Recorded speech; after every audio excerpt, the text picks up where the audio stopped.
कई साल पहला इस धरती के दूर दराज इलाके विच एक बहुत सोहनी कुड़ी रहिंदी सी। सिंड्रेला।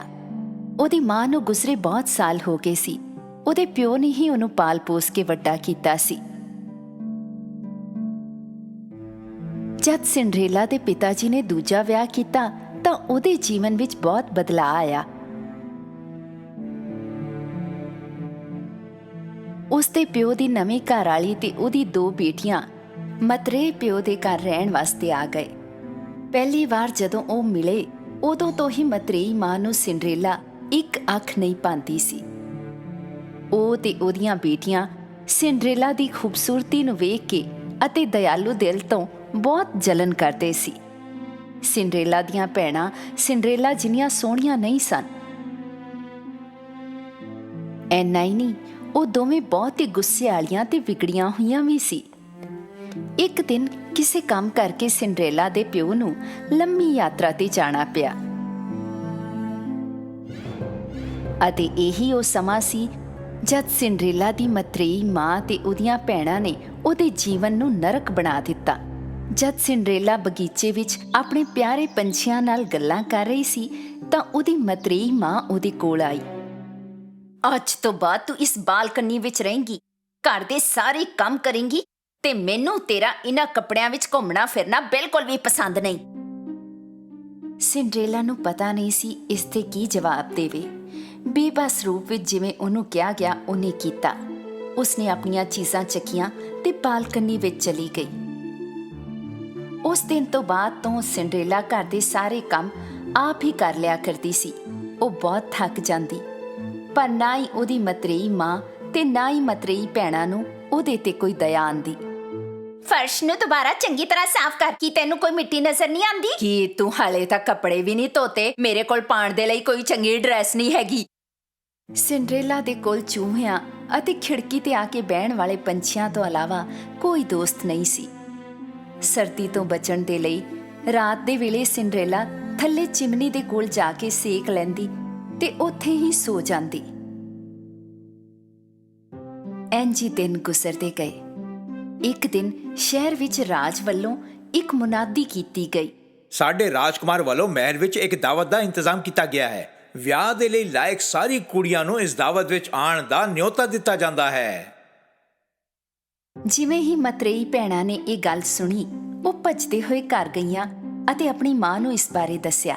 ਪਾਰਟੀ ਵਿੱਚ ਤੁਸੀਂ ਦੋਵੇਂ ਹੀ ਸਭ ਤੋਂ ਸੋਹਣੀਆਂ ਹੋਵਗੀਆਂ। ਰਾਜਕੁਮਾਰ ਨੂੰ ਤੁਹਾਡੇ ਦੋਵਾਂ ਵਿੱਚੋਂ ਹੀ ਇੱਕ ਨੂੰ ਚੁਣਨਾ ਚਾਹੀਦਾ ਹੈ। ਹਾਂ, ਇਸ ਤਰ੍ਹਾਂ ਅਸੀਂ ਸਾਰੇ ਮਹਿਲ ਵਿੱਚ ਰਹਿ ਸਕਾਂਗੇ, ਹੈ ਨਾ ਮਾਂ? ਮੈਨੂੰ ਤੁਹਾਡੇ ਦੋਵਾਂ ਦੇ ਲਈ ਗਾਊਨ ਤੇ ਜੁੱਤੇ ਖਰੀਦਣੇ ਹੋਣਗੇ। ਚਲੋ ਅਸੀਂ ਖਰੀਦਾਰੀ ਕਰਕੇ ਆਈਏ। ਮਤਰੇਈ ਮਾਂ ਤੇ ਭੈਣਾਂ ਬਾਹਰ ਚਲੀਆਂ ਗਈਆਂ। ਉੱਥੇ ਖੜੇ ਹੋ ਕੇ ਸਾਰੀਆਂ ਗੱਲਾਂ ਸੁਣਨ ਵਾਲੀ ਸਿੰਡਰੇਲਾ ਉਦਾਸ ਹੋ ਗਈ। ਕਈ ਦਿਨਾਂ ਤੋਂ ਤਿਆਰੀਆਂ ਚੱਲ ਰਹੀਆਂ ਸੀ। ਮਤਰੇਈ ਭੈਣਾਂ ਦੇ ਗਾਊਨ ਤਿਆਰ ਹੋ ਕੇ ਆ ਗਏ ਸੀ। ਹਰ ਰੋਜ਼ ਉਹ ਦੋਵੇਂ ਸ਼ੀਸ਼ੇ ਦੇ ਸਾਹਮਣੇ ਖੜੀਆਂ ਰਹਿੰਦੀਆਂ ਤੇ ਖੁਦ ਨੂੰ ਦੱਸਦੀਆਂ, ਅਸੀਂ ਪਾਰਟੀ ਵਿੱਚ ਸਭ ਤੋਂ ਸੋਹਣੀਆਂ ਕੁੜੀਆਂ ਹੋਵਾਂਗੀਆਂ। ਆਖਰ ਉਹ ਦਿਨ ਆ ਹੀ ਗਿਆ। ਮਤਰੇਈ ਭੈਣਾਂ ਅੱਜ ਛੇਤੀ ਉੱਠ ਗਈਆਂ ਸੀ। ਉਹਨਾਂ ਨੇ ਸਿੰਡਰੇਲਾ ਨੂੰ ਸੱਦਿਆ। सिंड्रेला, सिंड्रेला, छेती इत्थे आ। कित्थे है तू? छेती साडे नहाण दी तैयारी कर। पूरा दिन सिंड्रेला ने भैणां दी तैयार होण विच मदद कीती। जरा हौली हौली ब्रश कर, मेरे सारे वाल तोड़ने ने की। शाम तक दोवें पार्टी दे लई तैयार हो गईयां सी। तुसीं दोवें बहुत सोहणियां लग रहीआं हो। सिंड्रेला ने अपनी पूरी हिम्मत जुटा के मतरेई मां नूं पुछया कि मैं भी पार्टी विच आ सकदी हां? कौन? तू? हाँ, उन्होंने सारियां जवान कुड़ियां नूं बुलाया है। कि पार्टी दे लई तेरे कोल कोई कपड़े भी ने? राजकुमार नूं अपने लई राणी चाहीदी है, नौकरानी नहीं। चलो कुड़ियो, पार्टी दे लई देर हो रही है ਤੇ ਤੁਸੀਂ ਯਾਦ ਰੱਖਣਾ, ਸੌਣ ਤੋਂ ਪਹਿਲਾਂ ਸਾਰੇ ਕੰਮ ਹੋ ਜਾਣੇ ਚਾਹੀਦੇ ਨੇ। ਮਤਰੇਈ ਮਾਂ ਤੇ ਭੈਣਾਂ ਪਾਰਟੀ ਦੇ ਲਈ ਨਿਕਲ ਗਈਆਂ ਅਤੇ ਘਰ ਵਿੱਚ ਕੱਲੀ ਸਿੰਡਰੇਲਾ ਰੋਣ ਲੱਗੀ। ਮੈਂ ਪਾਰਟੀ ਵਿੱਚ ਕਿਉਂ ਨਹੀਂ ਜਾ ਸਕਦੀ? ਜੇ ਅੱਜ ਮੇਰੇ ਮਾਪਿਓ ਹੁੰਦੇ ਤਾਂ ਇਹ ਸਭ ਨਾ ਹੁੰਦਾ। ਉਸੇ ਵੇਲੇ ਇੱਕ ਚਮਕਦਾਰ ਰੌਸ਼ਨੀ ਨਜ਼ਰ ਆਈ। ਪਹਿਲਾਂ ਸਿੰਡਰੇਲਾ ਸਮਝ ਨਹੀਂ ਸਕੀ ਕਿ ਉਹ ਕੀ ਸੀ। ਉਹ ਰੌਸ਼ਨੀ ਨੂੰ ਇੱਕ ਟਕ ਵੇਖੀ ਜਾ ਰਹੀ ਸੀ ਤੇ ਅਚਾਨਕ ਉਸ ਰੌਸ਼ਨੀ ਦੇ ਵਿੱਚੋਂ ਇੱਕ ਖੂਬਸੂਰਤ ਪਰੀ ਨਜ਼ਰ ਆਈ। ਮੇਰੀ ਪਿਆਰੀ ਸਿੰਡਰੇਲਾ, ਰੋ ਨਾ, ਤੂੰ ਵੀ ਮਹਿਲ ਦੀ ਪਾਰਟੀ ਵਿੱਚ ਜਾਵੇਂਗੀ। ਸਿੰਡਰੇਲਾ ਨੂੰ ਆਪਣੀ ਅੱਖਾਂ ਤੇ ਯਕੀਨ ਨਹੀਂ ਹੋਇਆ। ਉਸਨੇ ਹੜਬੜਾ ਕੇ ਪੁੱਛਿਆ, ਕੀ ਮੈਂ ਜਾ ਸਕਦੀ ਹਾਂ? ਮੇਰੀ ਹਾਲਤ ਤਾਂ ਵੇਖੋ। ਚਿੰਤਾ ਨਾ ਕਰ, ਮੈਂ ਹਾਂ ਨਾ ਤੇਰੀ ਮਦਦ ਦੇ ਲਈ। ਮੈਨੂੰ ਇੱਕ ਕੱਦੂ ਤੇ 7 ਚੂਹੇ ਲਿਆ ਕੇ ਦੇ। ਸਿੰਡਰੇਲਾ ਨੂੰ ਸਮਝ ਨਹੀਂ ਆ ਰਿਹਾ ਸੀ ਕਿ ਉਹਨੂੰ ਇਹ ਚੀਜ਼ਾਂ ਕਿਉਂ ਚਾਹੀਦੀਆਂ ਨੇ, ਪਰ ਉਸਨੇ ਉਹੀ ਕੀਤਾ ਜੋ ਉਹਨੂੰ ਕਿਹਾ ਗਿਆ। ਪਹਿਲਾਂ ਉਹ ਰਸੋਈ 'ਚ ਗਈ ਤੇ ਵੱਡਾ ਜਿਹਾ ਕੱਦੂ ਲੈ ਆਈ।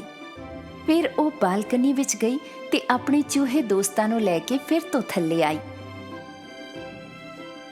ਪਰੀ ਨੇ ਆਪਣੀ ਜਾਦੂਈ ਛੜੀ ਨਾਲ ਕੱਦੂ ਨੂੰ ਇੱਕ ਸੋਹਣੀ ਬੱਗੀ ਵਿੱਚ ਬਦਲ ਦਿੱਤਾ। ਫਿਰ ਉਹ ਚੂਹਿਆਂ ਵੱਲ ਮੁੜੀ। ਉਹਨਾਂ ਵਿੱਚੋਂ ਇੱਕ ਡਰਾਈਵਰ ਬਣ ਗਿਆ ਤੇ ਬਾਕੀ 6 ਸੋਹਣੇ ਚਿੱਟੇ ਘੋੜਿਆਂ ਵਿੱਚ ਬਦਲ ਗਏ। ਹੈਰਾਨ ਹੋਈ ਸਿੰਡਰੇਲਾ ਬੱਗੀ ਤੇ ਘੋੜਿਆਂ ਨੂੰ ਵੇਖ ਰਹੀ ਸੀ। ਉਸੇ ਵੇਲੇ ਪਰੀ ਉਹਦੇ ਵੱਲ ਮੁੜੀ। ਜਦ ਉਹਨੇ ਆਪਣੀ ਜਾਦੂਈ ਛੜੀ ਨਾਲ ਸਿੰਡਰੇਲਾ ਨੂੰ ਛੂਹਿਆ ਤਾਂ ਉਹਦੀ ਪੁਰਾਣੀ ਡਰੈਸ ਇੱਕ ਖੂਬਸੂਰਤ ਪਾਰਟੀ ਗਾਊਨ ਵਿੱਚ ਬਦਲ ਗਈ ਅਤੇ ਉਸ ਦੇ ਪੈਰਾਂ ਦੀਆਂ ਚੱਪਲਾਂ ਸੋਹਣੀਆਂ ਕੱਚ ਦੇ ਜੁੱਤੇ ਵਿੱਚ ਬਦਲ ਗਈਆਂ। ਮੈਂ ਰਾਜਕੁਮਾਰੀ ਦੀ ਤਰ੍ਹਾਂ ਨਜ਼ਰ ਆ ਰਹੀ ਹਾਂ। ਹੁਣ ਪਾਰਟੀ ਵਿੱਚ ਜਾਣ ਦਾ ਸਮਾਂ ਹੋ ਗਿਆ, ਪਰ ਭੁੱਲੀ ਨਾ, ਜਿਵੇਂ ਹੀ ਘੜੀ ਵਿੱਚ 12 ਵਜਣ ਤੂੰ ਘਰ ਚਲੀ ਆਈ, ਕਿਉਂਕਿ ਉਹਦੇ ਬਾਅਦ ਤੂੰ ਪਹਿਲਾਂ ਵਰਗੀ ਹੀ ਹੋ ਜਾਵੇਂਗੀ। ਸਿੰਡਰੇਲਾ ਨੇ ਪਰੀ ਦੀ ਗੱਲਾਂ ਨੂੰ ਧਿਆਨ ਨਾਲ ਸੁਣਿਆ। ਫਿਰ ਉਹ ਬੱਗੀ ਵਿੱਚ ਬੈਠੀ ਅਤੇ ਮਹਿਲ ਵੱਲ ਚੱਲ ਪਈ। ਉਸ ਦੀ ਸੋਹਣੀ ਬੱਗੀ ਮਹਿਲ ਦੇ ਸਾਹਮਣੇ ਜਾ ਕੇ ਰੁਕ ਗਈ। ਜਦ ਸਿੰਡਰੇਲਾ ਖੂਬਸੂਰਤ ਦਰਵਾਜ਼ਿਆਂ ਵਿੱਚੋਂ ਹੁੰਦੀ ਹੋਈ ਮਹਿਲ ਵਿੱਚ ਦਾਖਲ ਹੋਈ ਤਾਂ ਸਭ ਦੀਆਂ ਅੱਖਾਂ ਉਹਨੂੰ ਹੀ ਤੱਕ ਰਹੀਆਂ ਸਨ।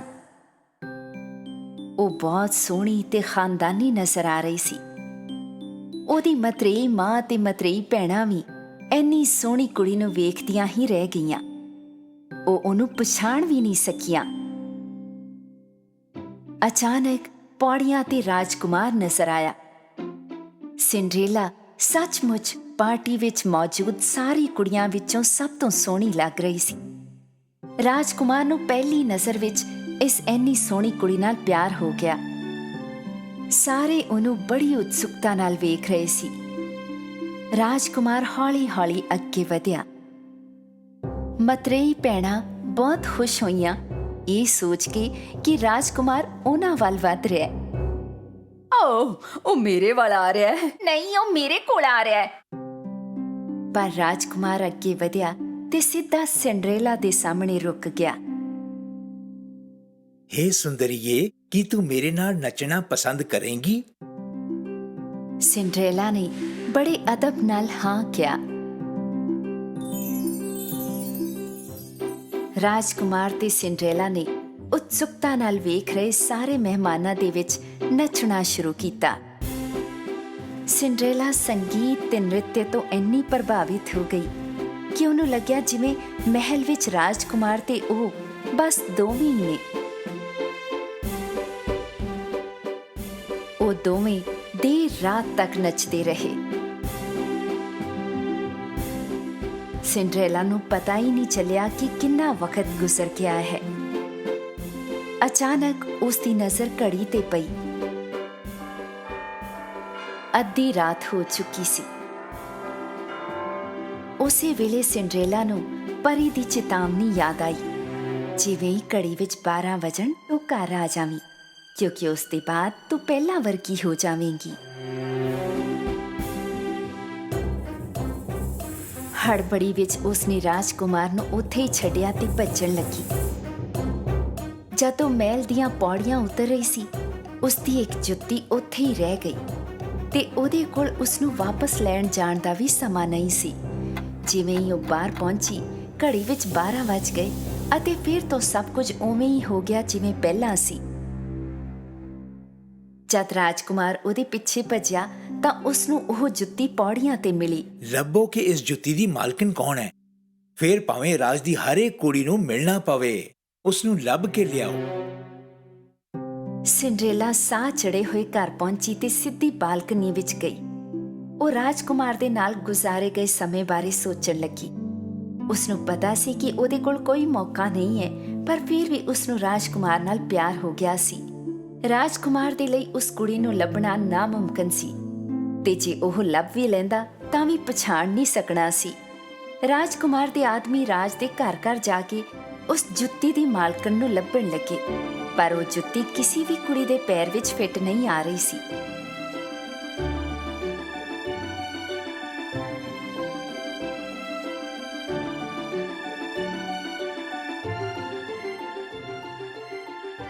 ਆਖਰ ਵਿੱਚ ਰਾਜਕੁਮਾਰ ਦੇ ਆਦਮੀ ਸਿੰਡਰੇਲਾ ਦੇ ਘਰ ਪਹੁੰਚੇ। ਸਿੰਡਰੇਲਾ ਰਾਜਕੁਮਾਰ ਦੀ ਗੱਡੀ ਨੂੰ ਘਰ ਦੇ ਸਾਹਮਣੇ ਵੇਖ ਕੇ ਬਹੁਤ ਖੁਸ਼ ਹੋਈ। ਜਿਵੇਂ ਹੀ ਸਿੰਡਰੇਲਾ ਕਮਰੇ ਤੋਂ ਬਾਹਰ ਜਾਣ ਲੱਗੀ, ਉਸਦੀ ਮਤਰੇਈ ਮਾਂ ਉਹਨੂੰ ਦਰਵਾਜ਼ੇ ਤੇ ਖੜੀ ਨਜ਼ਰ ਆਈ। ਤੂੰ ਕਿੱਥੇ ਚੱਲ ਪਈ? ਤੂੰ ਵੀ ਜੁੱਤਾ ਪਾ ਕੇ ਵੇਖੇਂਗੀ ਕੀ?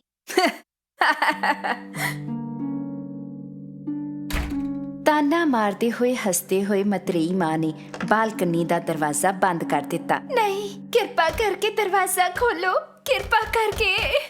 ਮੈਨੂੰ ਤਾਂ ਤੇਰੇ ਤੇ ਹਾਸਾ ਆ ਰਿਹਾ ਹੈ। ਰਾਜਕੁਮਾਰ ਤੇ ਤੇਰੇ ਵਿੱਚ ਕੀ ਮੁਕਾਬਲਾ? ਆਦਮੀ ਨੇ ਪਹਿਲਾਂ ਪਤਲੀ ਭੈਣ ਨੂੰ ਜੁੱਤੀ ਪਵਾਈ, ਪਰ ਉਹ ਉਹਦੇ ਪੈਰਾਂ ਦੇ ਲਈ ਬਹੁਤ ਛੋਟੀ ਸੀ। ਵੇਖੋ, ਇਹ ਮੇਰੇ ਪੈਰ ਵਿੱਚ ਕਿੰਨੀ ਚੰਗੀ ਤਰ੍ਹਾਂ ਨਾਲ ਆ ਗਈ ਹੈ। ਫਿਰ ਮੋਟੀ ਭੈਣ ਨੇ ਕੋਸ਼ਿਸ਼ ਕੀਤੀ, ਪਰ ਜੁੱਤੀ ਉਹਦੇ ਪੈਰਾਂ ਵਿੱਚ ਵੀ ਪੂਰੀ ਨਹੀਂ ਆ ਰਹੀ ਸੀ। ਸ਼ਾਇਦ ਸਾਨੂੰ ਦੂਜੇ ਪੈਰ ਵਿੱਚ ਕੋਸ਼ਿਸ਼ ਕਰਨੀ ਚਾਹੀਦੀ ਹੈ। ਉਹਨਾਂ ਨੇ ਬਹੁਤ ਕੋਸ਼ਿਸ਼ ਕੀਤੀ ਪਰ ਨਾਕਾਮ ਰਹੀਆਂ। ਸਿੰਡਰੇਲਾ ਨੇ ਖਿੜਕੀ ਵੱਲ ਦੌੜਨ ਦੀ ਆਖਰੀ ਕੋਸ਼ਿਸ਼ ਕੀਤੀ, ਪਰ ਖਿੜਕੀ ਬਹੁਤ ਉੱਪਰ ਸੀ। ਉਹ ਰੋਣ ਲੱਗੀ। ਉਹਨੂੰ ਰੋਂਦਾ ਵੇਖ ਕੇ ਉਹਦੇ ਚੂਹੇ ਦੋਸਤ ਉਹਦੇ ਕੋਲ ਆਏ। ਮੇਰੀ ਮਤਰੇਈ ਮਾਂ ਨੇ ਮੈਨੂੰ ਬੰਦ ਕਰ ਰੱਖਿਆ, ਚਾਬੀ ਉਸੇ ਦੇ ਕੋਲ ਹੋਵੇਗੀ। ਚੂਹਾ ਦਰਵਾਜ਼ੇ ਦੇ ਥੱਲਿਓਂ ਫਿਸਲ ਕੇ ਬਾਹਰ ਗਿਆ। ਮਤਰੇਈ ਮਾਂ ਦਰਵਾਜ਼ੇ ਤੇ ਰਾਜਕੁਮਾਰ ਦੇ ਆਦਮੀਆਂ ਦੇ ਨਾਲ ਖੜੀ ਹੋਈ ਸੀ। ਤੁਸੀਂ ਕੱਲ ਕਿਉਂ ਨਹੀਂ ਆ ਜਾਂਦੇ? ਅੱਜ ਉਹ ਬਹੁਤ ਥੱਕੀ ਹੋਈ ਹੈ ਤੇ ਉਹਦੇ ਪੈਰਾਂ ਵਿੱਚ ਵੀ ਸੋਜਸ਼ ਹੈ। ਚੂਹੇ ਨੇ ਮਤਰੇਈ ਮਾਂ ਦੀ ਸਕਰਟ ਤੋਂ ਖੁਦ ਦੀ ਚਾਬੀ ਕੱਢ ਲਈ ਤੇ ਉੱਪਰ ਵੱਲ ਦੀ ਦੌੜਿਆ। ਉਹਨੇ ਚਾਬੀ ਦਰਵਾਜ਼ੇ ਦੇ ਥੱਲਿਓਂ ਸਰਕਾਈ। ਚਾਬੀ ਵੇਖ ਕੇ ਸਿੰਡਰੇਲਾ ਬਹੁਤ ਖੁਸ਼ ਹੋਈ। ਦਰਵਾਜ਼ਾ ਖੋਲ ਕੇ ਉਹ ਛੇਤੀ ਨਾਲ ਥੱਲੇ ਵੱਲ ਭੱਜੀ। ਓਏ, ਤੂੰ ਬਾਹਰ ਕਿਵੇਂ ਨਿਕਲ ਆਈ? ਕਿਰਪਾ ਕਰਕੇ ਰੁਕ ਜਾਓ, ਜਾਓ ਨਾ, ਮੈਂ ਵੀ ਜੁੱਤੀ ਪਾ ਕੇ ਵੇਖਣੀ ਹੈ। ਮਤਰੇਈ ਮਾਂ ਤੇ ਭੈਣਾਂ ਨੇ ਇਹ ਸੁਣ ਕੇ ਜ਼ੋਰ-ਜ਼ੋਰ ਨਾਲ ਹੱਸਣਾ ਸ਼ੁਰੂ ਕਰ ਦਿੱਤਾ। ਸ਼ਾਂਤ ਹੋ ਜਾਓ। ਇਹ ਰਾਜਕੁਮਾਰ ਦਾ ਹੁਕਮ ਹੈ ਕਿ ਰਾਜ ਦੀ ਹਰੇਕ ਕੁੜੀ ਨੂੰ ਕੋਸ਼ਿਸ਼ ਕਰਨੀ ਚਾਹੀਦੀ ਹੈ। ਜਦੋਂ ਸਿੰਡਰੇਲਾ ਨੇ ਜੁੱਤੀ ਪਾਈ, ਸਾਰੇ ਵੇਖ ਕੇ ਹੈਰਾਨ ਰਹਿ ਗਏ, ਕਿਉਂਕਿ ਉਹ ਜੁੱਤੀ ਉਹਦੇ ਪੈਰਾਂ ਵਿੱਚ ਚੰਗੀ ਤਰ੍ਹਾਂ ਨਾਲ ਫਿੱਟ ਆ ਗਈ ਸੀ। ਸੁੰਦਰ ਕੁੜੀਏ, ਕੀ ਇਹ ਜੁੱਤੀ ਤੇਰੀ ਹੈ? ਸਿੰਡਰੇਲਾ ਨੇ ਗਰਦਨ ਹਿਲਾ ਕੇ ਹਾਮੀ ਭਰੀ। ਕਿਰਪਾ ਕਰਕੇ ਸਾਡੇ ਨਾਲ ਮਹਿਲ ਚੱਲੋ। ਸਿੰਡਰੇਲਾ ਉਹਨਾਂ ਦੇ ਨਾਲ ਮਹਿਲ ਵਿੱਚ ਗਈ ਅਤੇ ਉਹਨਾਂ ਨੇ ਉਸਨੂੰ ਰਾਜਕੁਮਾਰ ਦੇ ਸਾਹਮਣੇ ਪੇਸ਼ ਕੀਤਾ। ਜਿਵੇਂ ਹੀ ਰਾਜਕੁਮਾਰ ਨੇ ਸਿੰਡਰੇਲਾ ਦੀ ਅੱਖਾਂ ਵਿੱਚ ਵੇਖਿਆ, ਉਹ ਜਾਣ ਗਿਆ ਕਿ ਉਸ ਰਾਤ ਉਸਨੇ ਉਸੇ ਦੇ ਨਾਲ ਨ੍ਰਿਤ ਕੀਤਾ ਸੀ। ਉਸਨੇ ਸਿੰਡਰੇਲਾ ਦਾ ਹੱਥ ਫੜਿਆ। ਆਖਿਰ ਮੈਂ ਤੈਨੂੰ ਲੱਭੇ ਲਿਆ। ਕੀ ਤੂੰ ਮੇਰੇ ਨਾਲ ਵਿਆਹ ਕਰੇਂਗੀ? ਖੁਸ਼ੀ ਦੇ ਹੰਝੂ ਭਰੀਆਂ ਅੱਖਾਂ ਨਾਲ ਉਹਨੇ ਰਾਜਕੁਮਾਰ ਦਾ ਪ੍ਰਸਤਾਵ ਸਵੀਕਾਰ ਕਰ ਲਿਆ। ਉਹਨਾਂ ਨੇ ਵਿਆਹ ਕੀਤਾ ਤੇ ਖੁਸ਼ੀ ਨਾਲ ਜੀਵਨ ਬਿਤਾਉਣ ਲੱਗੇ।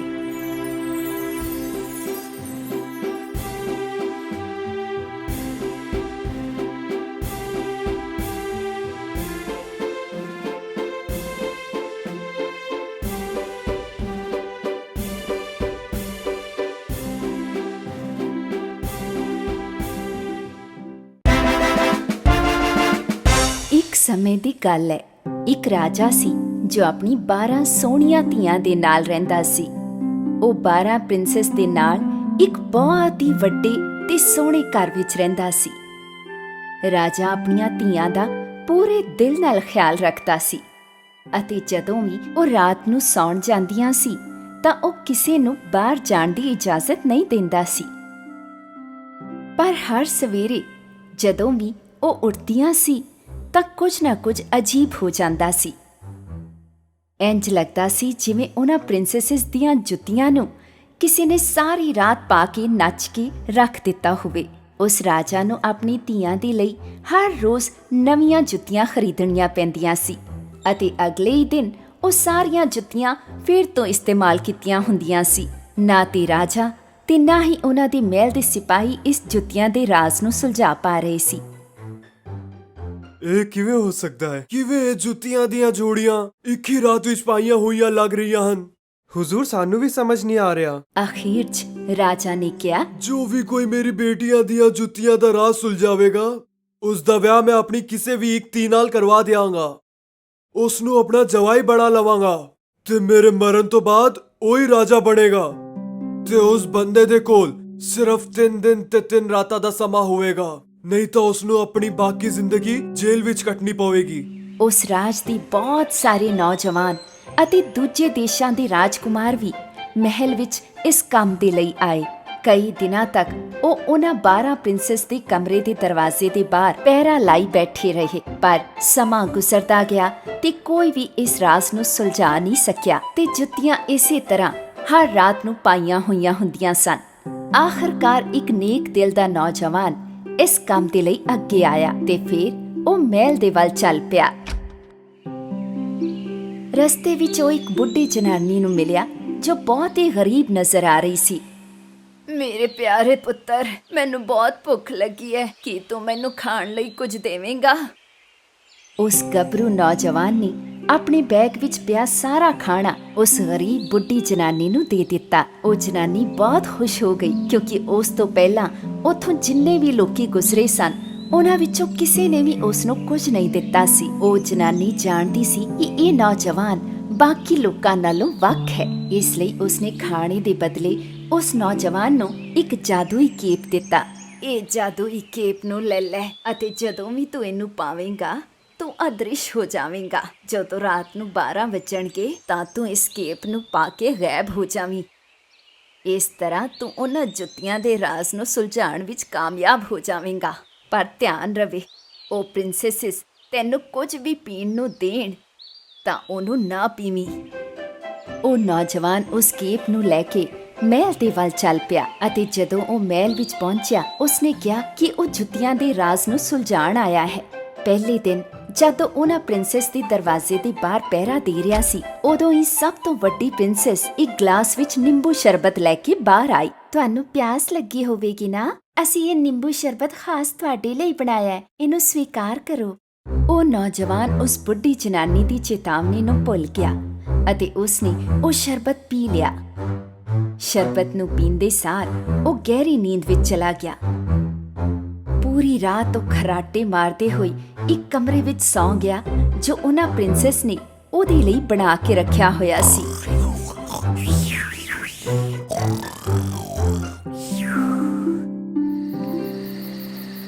ਜਦੋਂ ਸਵੇਰ ਹੋਈ ਤਾਂ ਉਹ ਨੌਜਵਾਨ ਡਰ ਕੇ ਖੜਾ ਹੋ ਗਿਆ। ਮੈਂ ਤਾਂ ਜਾਦੂਈ ਕੇਪ ਪਾ ਕੇ ਰਾਜਕੁਮਾਰੀ ਦੇ ਕਮਰੇ ਵਿੱਚ ਜਾਣਾ ਸੀ। ਦੂਜੀ ਰਾਤ ਉਹ ਫਿਰ ਤੋਂ ਪ੍ਰਿੰਸੈਸ ਦੇ ਕਮਰੇ ਦੇ ਬਾਹਰ ਪਹਿਰਾ ਦੇ ਰਿਹਾ ਸੀ। ਇਸ ਵਾਰ ਦੂਜੀ ਪ੍ਰਿੰਸੈਸ ਸ਼ਰਬਤ ਲੈ ਕੇ ਬਾਹਰ ਆਈ। ਉਸ ਨੌਜਵਾਨ ਨੂੰ ਪਹਿਰਾ ਦਿੰਦੇ ਦਿੰਦੇ ਕਾਫੀ ਪਿਆਸ ਲੱਗ ਰਹੀ ਸੀ ਅਤੇ ਉਹ ਰਾਤ ਦਾ ਇੰਤਜ਼ਾਰ ਕਰ ਰਿਹਾ ਸੀ। ਬਿਨਾਂ ਸੋਚੇ ਉਸਨੇ ਉਹ ਸ਼ਰਬਤ ਪੀ ਲਿਆ ਅਤੇ ਉਹ ਫਿਰ ਤੋਂ ਗਹਿਰੀ ਨੀਂਦ ਵਿੱਚ ਚਲਾ ਗਿਆ। ਅਗਲੀ ਸਵੇਰ ਜਦ ਉਹ ਜਾਗਿਆ ਤਾਂ ਉਸ ਨੂੰ ਉਸ ਬੁੱਢੀ ਜਨਾਨੀ ਦੀ ਗੱਲ ਯਾਦ ਆ ਗਈ। ਪਰ ਧਿਆਨ ਰਵੇ, ਉਹ ਪ੍ਰਿੰਸੈਸਿਸ ਤੈਨੂੰ ਕੁਝ ਵੀ ਪੀਣ ਨੂੰ ਦੇਣ ਤਾਂ ਉਹਨੂੰ ਨਾ ਪੀਵੀਂ। ਜ਼ਰੂਰ ਉਸ ਸ਼ਰਬਤ ਵਿੱਚ ਰਾਜਕੁਮਾਰੀ ਨੇ ਨੀਂਦ ਦੀ ਦਵਾਈ ਮਿਲਾਈ ਹੋਣੀ। ਉਸੇ ਵੇਲੇ ਰਾਜਾ ਉੱਥੇ ਪਹੁੰਚਿਆ। 2 ਦਿਨ ਬੀਤ ਗਏ ਤੇ ਤੂੰ ਹਾਲੇ ਤੱਕ ਉਹਨਾਂ ਜੁੱਤੀਆਂ ਦੇ ਰਾਜ਼ ਨੂੰ ਨਹੀਂ ਸੁਲਝਾਇਆ। ਜੇ ਤੂੰ ਅੱਜ ਰਾਤ ਵੀ ਇਹਨੂੰ ਨਹੀਂ ਸੁਲਝਾਇਆ ਤਾਂ ਤੈਨੂੰ ਬਾਕੀ ਦੀ ਜ਼ਿੰਦਗੀ ਜੇਲ੍ਹ ਵਿੱਚ ਕੱਟਣੀ ਪਏਗੀ। ਰਾਜਾ ਇਹ ਗੱਲ ਕਹਿ ਕੇ ਉੱਥੋਂ ਚਲਾ ਗਿਆ। ਉਸ ਨੌਜਵਾਨ ਨੂੰ ਅੱਜ ਕਿਸੇ ਵੀ ਕੀਮਤ ਤੇ ਉਸ ਰਾਜ਼ ਨੂੰ ਸੁਲਝਾਉਣਾ ਸੀ। ਉਸੇ ਰਾਤ ਆਖਰੀ ਵਾਰ ਉਹ ਫੇਰ ਤੋਂ ਪ੍ਰਿੰਸੈਸ ਦੇ ਕਮਰੇ ਦੇ ਬਾਹਰ ਪਹਿਰਾ ਦੇਣ ਲੱਗਿਆ। ਇਸ ਵਾਰ ਸਭ ਤੋਂ ਛੋਟੀ ਪ੍ਰਿੰਸੈਸ ਸੰਤਰੇ ਦਾ ਸ਼ਰਬਤ ਲੈ ਕੇ ਬਾਹਰ ਆਈ, ਪਰ ਇਸ ਵਾਰ ਉਹ ਨੌਜਵਾਨ ਚੁਕੰਨਾ ਸੀ ਅਤੇ ਜਦੋਂ ਪ੍ਰਿੰਸੈਸ ਉੱਥੋਂ ਚਲੀ ਗਈ ਉਸਨੇ ਉਸ ਸ਼ਰਬਤ ਨੂੰ ਗਮਲੇ ਵਿੱਚ ਸੁੱਟ ਦਿੱਤਾ। ਅੱਧੀ ਰਾਤ ਹੋ ਗਈ ਸੀ। ਉਸ ਨੌਜਵਾਨ ਨੇ ਜਾਦੂਈ ਕੇਪ ਪਾਇਆ ਅਤੇ ਗਾਇਬ ਹੋ ਗਿਆ। ਹੌਲੀ ਜਿਹੇ ਉਹਨੇ ਪ੍ਰਿੰਸੈਸ ਦੇ ਕਮਰੇ ਦਾ ਬੂਹਾ ਖੋਲ੍ਹਿਆ ਤੇ ਉਸਨੇ ਜੋ ਵੇਖਿਆ ਉਹ ਵੇਖ ਕੇ ਹੈਰਾਨ ਹੋ ਗਿਆ।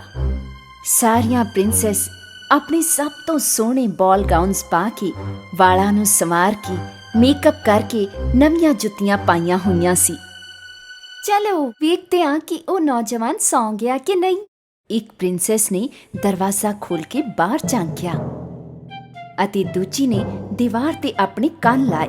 ਉਸੇ ਵੇਲੇ ਉਸ ਨੌਜਵਾਨ ਨੂੰ ਧਿਆਨ ਆਇਆ ਕਿ ਉਹਨੂੰ ਖਰਾਟਿਆਂ ਦੀ ਆਵਾਜ਼ ਕਰਨੀ ਹੋਵੇਗੀ।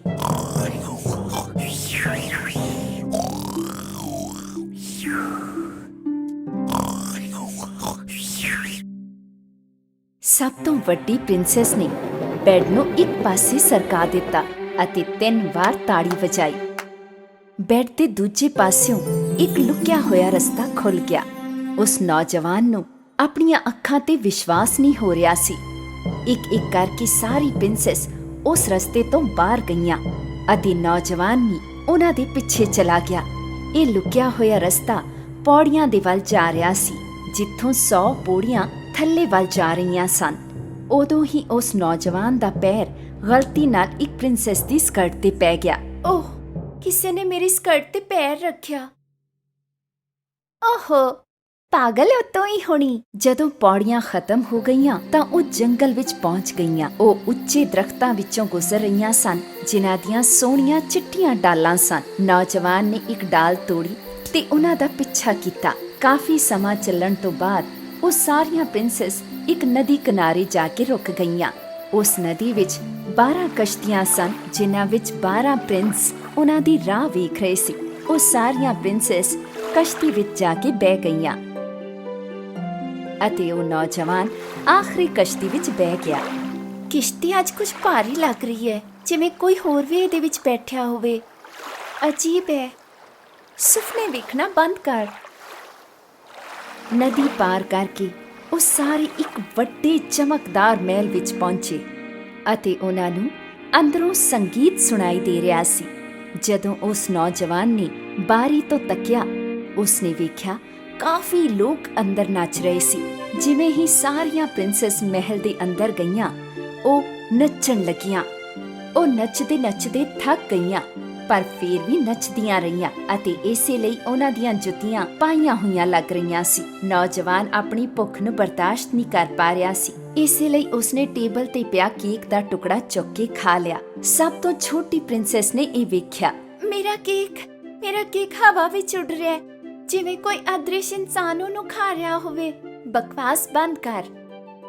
ਨੌਜਵਾਨ ਨੇ ਸਭ ਦੀਆਂ ਨਜ਼ਰਾਂ ਬਚਾ ਕੇ ਸੁਨਹਿਰਾ ਕੱਪ ਟੇਬਲ ਤੋਂ ਚੁੱਕਿਆ। ਪ੍ਰਿੰਸੈਸਿਸ ਸਵੇਰ ਹੋਣ ਤੱਕ ਨੱਚਦੀਆਂ ਰਹੀਆਂ। ਫਿਰ ਉਹ ਕਿਸ਼ਤੀ 'ਚ ਬਹਿ ਕੇ ਨਦੀ ਪਾਰ ਕਰ ਗਈਆਂ। ਜੰਗਲਾਂ ਵਿੱਚੋਂ ਗੁਜ਼ਰਦੇ ਹੋਏ, ਪੌੜੀਆਂ ਤੋਂ ਚੜ੍ਹਦੇ ਹੋਏ, ਆਖਰਕਾਰ ਉਹ ਆਪਣੇ ਮਹਿਲ ਵਿੱਚ ਫਿਰ ਤੋਂ ਪਹੁੰਚ ਗਈਆਂ, ਪਰ ਉਹਨਾਂ ਦੀਆਂ ਜੁੱਤੀਆਂ ਫਿਰ ਤੋਂ ਪਾਈਆਂ ਹੋਈਆਂ ਸੀ। ਉਹ ਨੌਜਵਾਨ ਬਹੁਤ ਖੁਸ਼ ਹੋਇਆ ਕਿਉਂਕਿ ਉਸਨੇ ਆਖਰ ਪਾਈਆਂ ਹੋਈਆਂ ਜੁੱਤੀਆਂ ਦਾ ਰਾਜ਼ ਜੋ ਸੁਲਝਾ ਲਿਆ ਸੀ।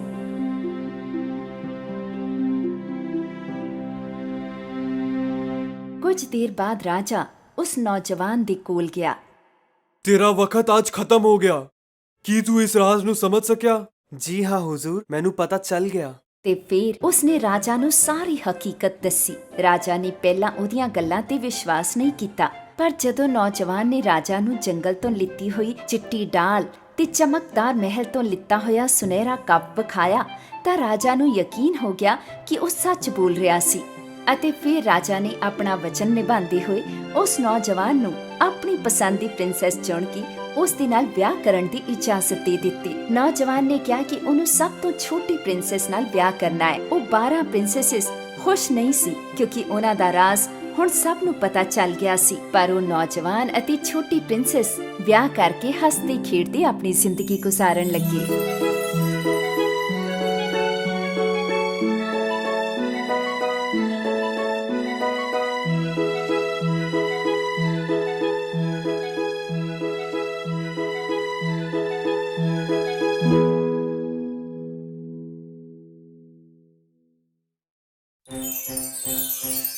ਸਾਡੀ ਪਿਆਰੀ ਜਲਪਰੀ।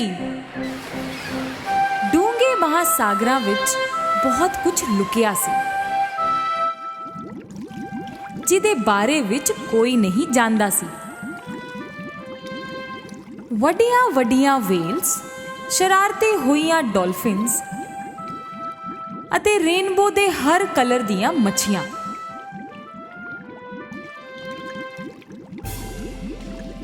ਉਸ ਤੋਂ ਵੀ ਥੱਲੇ ਜਿੱਥੇ ਸੂਰਜ ਦੀਆਂ ਕਿਰਨਾਂ ਵੀ ਨਹੀਂ ਪਹੁੰਚਦੀਆਂ ਸੀ, ਉੱਥੇ ਸੀ ਡੀਪ ਸੀ ਕਿੰਗਡਮ।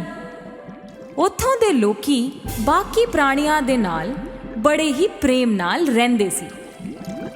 ਉੱਥੋਂ ਦੇ ਬਾਦਸ਼ਾਹ ਆਪਣੀ ਮਾਂ ਅਤੇ 6 ਧੀਆਂ ਨਾਲ ਰਹਿੰਦੇ ਸੀ ਅਤੇ ਸਮੁੰਦਰਾਂ ਤੇ ਰਾਜ ਕਰਦੇ ਸੀ।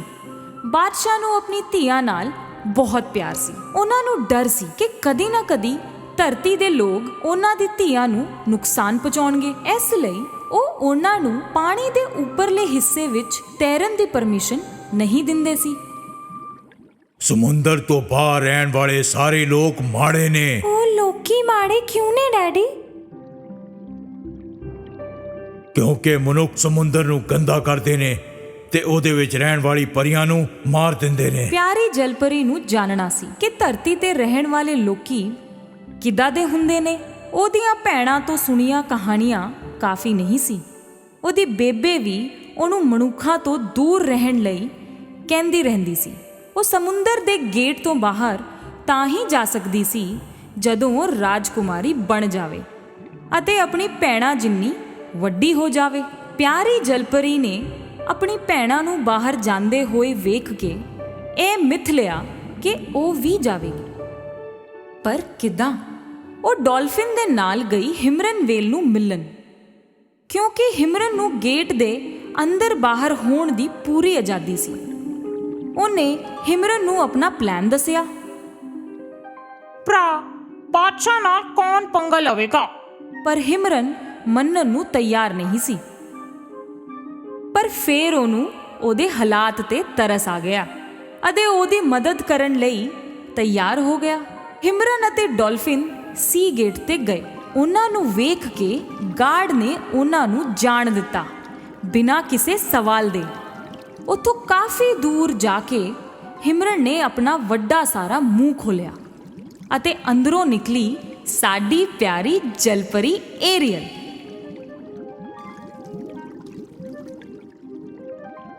ਏਰੀਅਲ ਹਿਮਰਨ ਦੀ ਮਦਦ ਨਾਲ ਸਮੁੰਦਰ ਦੇ ਉੱਤੇ ਤੱਕ ਗਈ। ਉਹਨੇ ਪਹਿਲੀ ਵਾਰੀ ਹਵਾ ਨੂੰ ਮਹਿਸੂਸ ਕੀਤਾ ਅਤੇ ਨੀਲਾ ਅਸਮਾਨ ਪਹਿਲੀ ਵਾਰੀ ਵੇਖਿਆ। ਕਿੰਨਾ ਚੰਗਾ ਹੈ।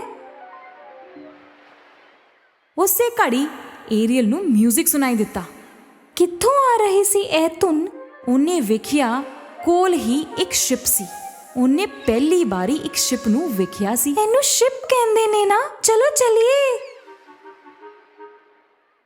ਡੌਲਫਿਨ ਉਹਨੂੰ ਕਹਿੰਦਾ ਰਿਹਾ ਨਾ ਜਾਣ ਵਾਸਤੇ, ਪਰ ਉਹ ਦੂਰ ਨਿਕਲ ਚੁੱਕੀ ਸੀ।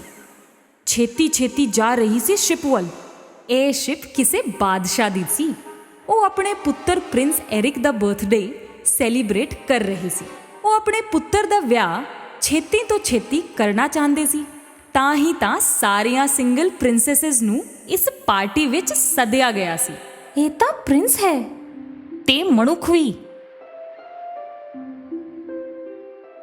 ਡੌਲਫਿਨ ਨੇ ਫੇਰ ਵਾਰਨਿੰਗ ਦਿੱਤੀ।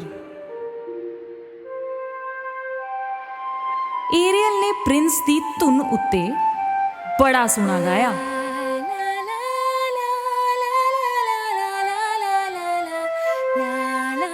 ਪ੍ਰਿੰਸ ਨੂੰ ਆਵਾਜ਼ ਬਹੁਤ ਚੰਗੀ ਲੱਗੀ, ਪਰ ਇਹ ਆ ਕਿੱਥੋਂ ਰਹੀ ਹੈ? ਤੂੰ ਲੁਕ ਜਾ ਏਰੀਅਲ,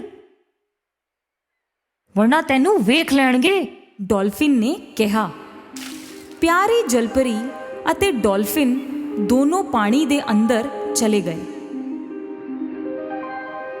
ਡੂੰਘੇ ਸਮੁੰਦਰ ਵਿੱਚ ਸੀ ਕਿੰਗਡਮ ਦੇ ਅੰਦਰ ਸਮੁੰਦਰ ਦੀ ਜਾਦੂਗਰਨੀ ਵੇਖ ਰਹੀ ਸੀ ਇਹ ਸਭ ਕੁਝ ਆਪਣੀ ਕ੍ਰਿਸਟਲ ਬਾਲ ਵਿੱਚ। ਆ ਗਏ ਉਹ ਦਿਨ, ਮਾਂ ਸਾਗਰ ਦੇ ਬਾਦਸ਼ਾਹ ਦੀ ਧੀ, ਇੱਕ ਮਨੁੱਖ ਦੇ ਨਾਲ ਤੂਫਾਨ ਆ ਜਾ, ਤਬਾਹੀ ਮਚਾ ਜਾ, ਸਮੁੰਦਰ ਦੇ ਉੱਤੇ ਆਪਣਾ ਜ਼ੋਰ ਦਿਖਾ ਜਾ। ਜਾਦੂਗਰਨੀ ਦੇ ਏਦਾਂ ਕਹਿੰਦੇ ਹੀ ਖਤਰਨਾਕ ਲਹਿਰਾਂ ਪ੍ਰਿੰਸ ਦੇ ਸ਼ਿਪ ਵੱਲ ਨੂੰ ਤੁਰਨ ਲੱਗ ਪਈਆਂ ਅਤੇ ਉਹ ਪੱਥਰਾਂ ਵੱਲ ਜਾਣ ਲੱਗ ਪਈ। ਪਿਆਰੀ ਜਲਪਰੀ ਨੂੰ ਇਹ ਵੇਖ ਕੇ ਬਹੁਤ ਫਿਕਰ ਹੋਣ ਲੱਗੀ। ਇਹ ਸ਼ਿਪ ਤਾਂ ਟਕਰਾ ਕੇ ਟੁੱਟ ਕੇ ਡੁੱਬ ਜਾਵੇਗੀ, ਸਾਨੂੰ ਉਹਨਾਂ ਦੀ ਮਦਦ ਕਰਨੀ ਚਾਹੀਦੀ ਹੈ।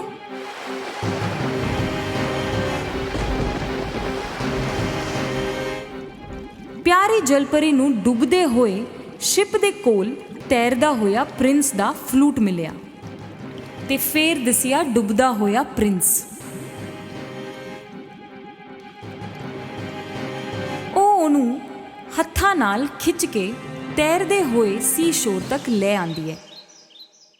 ਉੱਠ ਜਾਓ, ਪਲੀਜ਼ ਉੱਠ ਜਾਓ। ਪ੍ਰਿੰਸ ਨੂੰ ਹੋਸ਼ ਆਂਦਾ ਹੈ ਤੇ ਉਹ ਹੌਲੀ-ਹੌਲੀ ਆਪਣੀਆਂ ਅੱਖਾਂ ਖੋਲਦਾ ਹੈ। ਤੁਸੀਂ ਜਿੰਦਾ ਹੋ, ਪਿਆਰੀ ਜਲਪਰੀ ਨੇ ਖੁਸ਼ ਹੋ ਕੇ ਕਿਹਾ। ਦੂਰੋਂ ਇੱਕ ਕੁੱਤੇ ਦੇ ਭੌਂਕਣ ਦੀ ਆਵਾਜ਼ ਸੁਣ ਕੇ ਉਹਨੂੰ ਖਿਆਲ ਆਇਆ ਕਿ ਉਹ ਕਿੱਥੇ ਹੈ ਅਤੇ ਉਹਨੇ ਸਮੁੰਦਰ ਵਿੱਚ ਛਾਲ ਮਾਰ ਦਿੱਤੀ। ਪ੍ਰਿੰਸ ਦਾ ਇੱਕ ਹੈਲਪਰ ਅਤੇ ਇੱਕ ਪ੍ਰਿੰਸੈਸ ਉੱਥੇ ਆਏ ਉਹਨੂੰ ਲੱਭਦੇ ਹੋਏ। ਮੈਨੂੰ ਇੱਕ ਕੁੜੀ ਨੇ ਬਚਾਇਆ। ਮੈਂ ਉਹਦੀ ਆਵਾਜ਼ ਪਹਿਲਾਂ ਵੀ ਸੁਣੀ ਸੀ। ਉਹਦੀ ਆਵਾਜ਼ ਬਹੁਤ ਸੋਹਣੀ ਸੀ।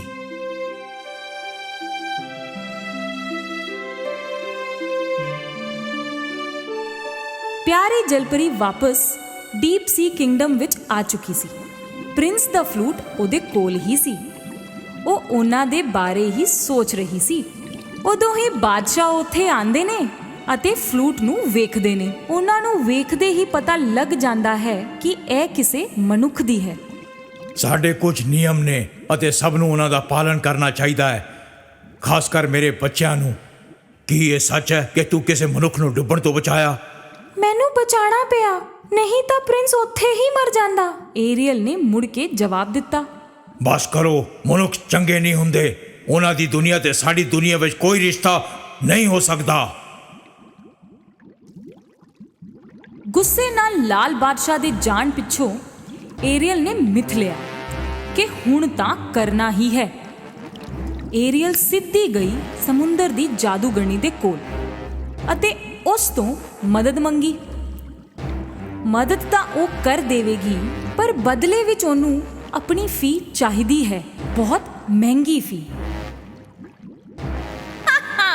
ਮੈਂ ਇੱਕ ਦਵਾਈ ਬਣਾਵਾਂਗੀ ਜਿਹੜੀ ਤੈਨੂੰ ਮਨੁੱਖ ਬਣਾ ਦੇਵੇਗੀ। ਤੇਰੇ 2 ਪੈਰ ਵੀ ਨਿਕਲ ਆਣਗੇ। ਬਦਲੇ ਵਿੱਚ ਮੈਨੂੰ ਚਾਹੀਦੀ ਹੈ ਤੇਰੀ ਆਵਾਜ਼। ਮੇਰੀ ਆਵਾਜ਼? ਪਰ ਕਿਉਂ? ਥੱਕ ਹਾਰ ਕੇ ਪਿਆਰੀ ਜਲਪਰੀ ਮੰਨ ਹੀ ਗਈ, ਕਿਉਂਕਿ ਇਹ ਉਹਦੇ ਵਾਸਤੇ ਬਹੁਤ ਜ਼ਰੂਰੀ ਸੀ। ਯਾਦ ਰੱਖੀ, ਤੀਸਰੇ ਦਿਨ ਦੇ ਮੁੱਕਣ ਤੱਕ, ਮਤਲਬ ਚੌਥੇ ਦਿਨ ਦੇ ਸੂਰਜ ਚੜ੍ਹਨ ਤੋਂ ਪਹਿਲਾਂ ਪ੍ਰਿੰਸ ਨੂੰ ਤੇਰੇ ਨਾਲ ਪਿਆਰ ਹੋਣਾ ਚਾਹੀਦਾ ਹੈ, ਵਰਨਾ ਤੂੰ ਫੇਰ ਤੋਂ ਜਲਪਰੀ ਬਣ ਜਾਵੇਂਗੀ ਅਤੇ ਪ੍ਰਿੰਸ ਕਦੀ ਵੀ ਤੇਰਾ ਨਹੀਂ ਹੋਵੇਗਾ।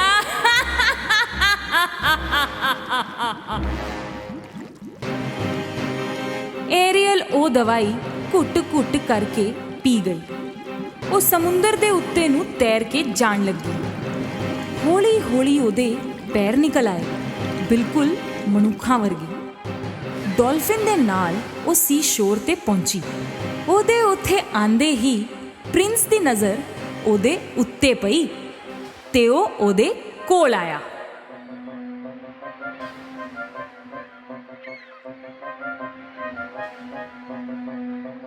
ਤੂੰ, ਅਸੀਂ ਕਿਤੇ ਮਿਲੇ ਹਾਂ ਨਾ?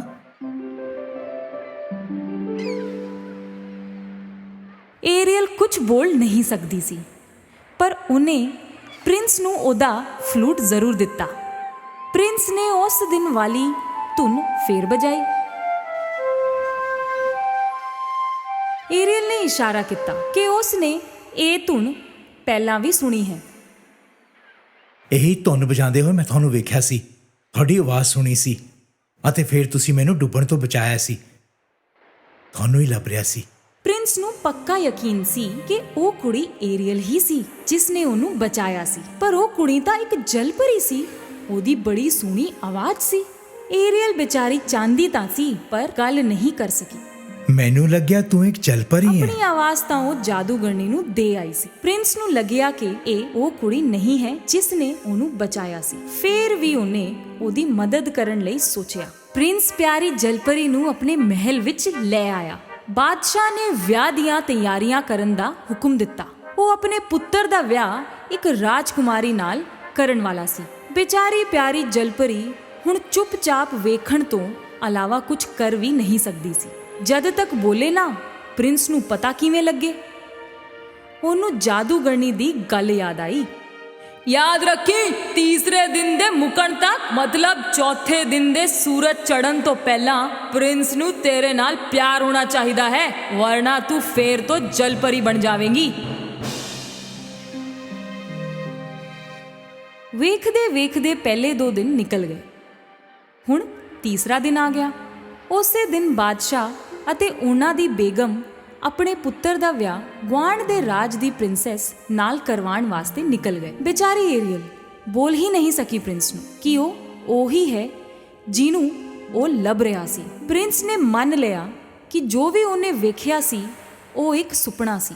ਏਰੀਅਲ ਨੂੰ ਸਿਰਫ ਇੱਕ ਹੀ ਆਸ ਸੀ, ਪ੍ਰਿੰਸ ਲਈ ਉਹਦੀ ਚਾਹਤ। ਚੌਥੇ ਦਿਨ ਦਾ ਸੂਰਜ ਚੜ੍ਹਨ ਵਾਲਾ ਸੀ। ਏਰੀਅਲ ਦਾ ਰੋਣਾ ਰੁਕ ਨਹੀਂ ਰਿਹਾ ਸੀ ਅਤੇ ਉਸੇ ਵੇਲੇ ਕੋਈ ਜਾਦੂ ਜਿਹਾ ਹੋਇਆ। ਪਹਿਲਾਂ ਉਹਦੀਆਂ ਸਭ ਭੈਣਾਂ ਆਈਆਂ ਅਤੇ ਫੇਰ ਆਈ ਬੇਬੇ। ਮੇਰੀ ਪਿਆਰੀ ਧੀਏ, ਅਸੀਂ ਇੱਥੇ ਆਏ ਹਾਂ ਉਸ ਜਾਦੂਗਰਨੀ ਦੀ ਕੈਦ ਵਿੱਚੋਂ ਤੈਨੂੰ ਬਾਹਰ ਕੱਢਣ ਵਾਸਤੇ।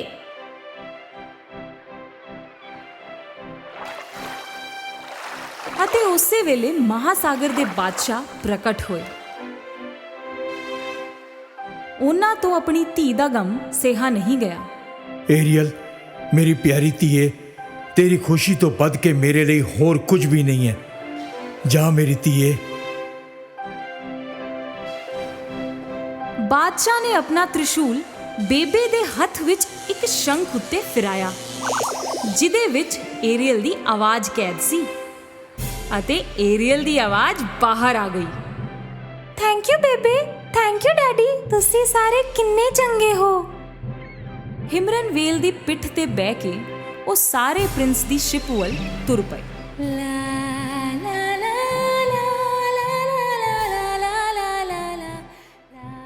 ਪ੍ਰਿੰਸ ਤੇ ਪ੍ਰਿੰਸੈਸ ਦਾ ਵਿਆਹ ਹੋਣ ਹੀ ਵਾਲਾ ਸੀ ਕਿ ਪ੍ਰਿੰਸ ਰੁਕ ਗਿਆ ਅਚਾਨਕ। ਉਹਨੂੰ ਜਲਪਰੀ ਦੀ ਮਿੱਠੀ ਆਵਾਜ਼ ਸੁਣਾਈ ਦਿੱਤੀ। ਉਹਨੂੰ ਆਪਣੇ ਵੱਲ ਆਂਦਾ ਵੇਖ ਕੇ ਪ੍ਰਿੰਸ ਨੇ ਬਿਨਾਂ ਰੁਕੇ ਸਮੁੰਦਰ ਵਿੱਚ ਛਾਲ ਮਾਰ ਦਿੱਤੀ।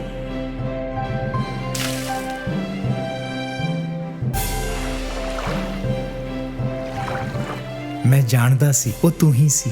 ਆਪਣੇ ਦੋਸਤਾਂ ਅਤੇ ਆਪਣੇ ਪਰਿਵਾਰ ਦੀ ਮਦਦ ਨਾਲ ਏਰੀਅਲ ਨੂੰ ਉਹਦੀ ਆਵਾਜ਼ ਵਾਪਸ ਮਿਲ ਗਈ ਅਤੇ ਪ੍ਰਿੰਸ ਵੀ। ਪਰ ਹੁਣ ਉਹ ਜਲਪਰੀ ਨਹੀਂ ਸੀ, ਉਹ ਆਪਣੀ ਜ਼ਿੰਦਗੀ ਬਿਤਾਉਣ ਵਾਲੀ ਸੀ ਮਨੁੱਖ ਬਣ ਕੇ। ਏਰੀਅਲ ਤੇ ਪ੍ਰਿੰਸ ਦੀ ਦੁਨੀਆ ਬਸੀ, ਦੋਸਤੀ, ਸ਼ਾਂਤੀ ਅਤੇ ਪ੍ਰੇਮ ਦੇ ਸੁਨੇਹੇ ਦੇ ਨਾਲ, ਸਮੁੰਦਰ ਅਤੇ ਧਰਤੀ ਤੇ ਵਿਚਕਾਰ।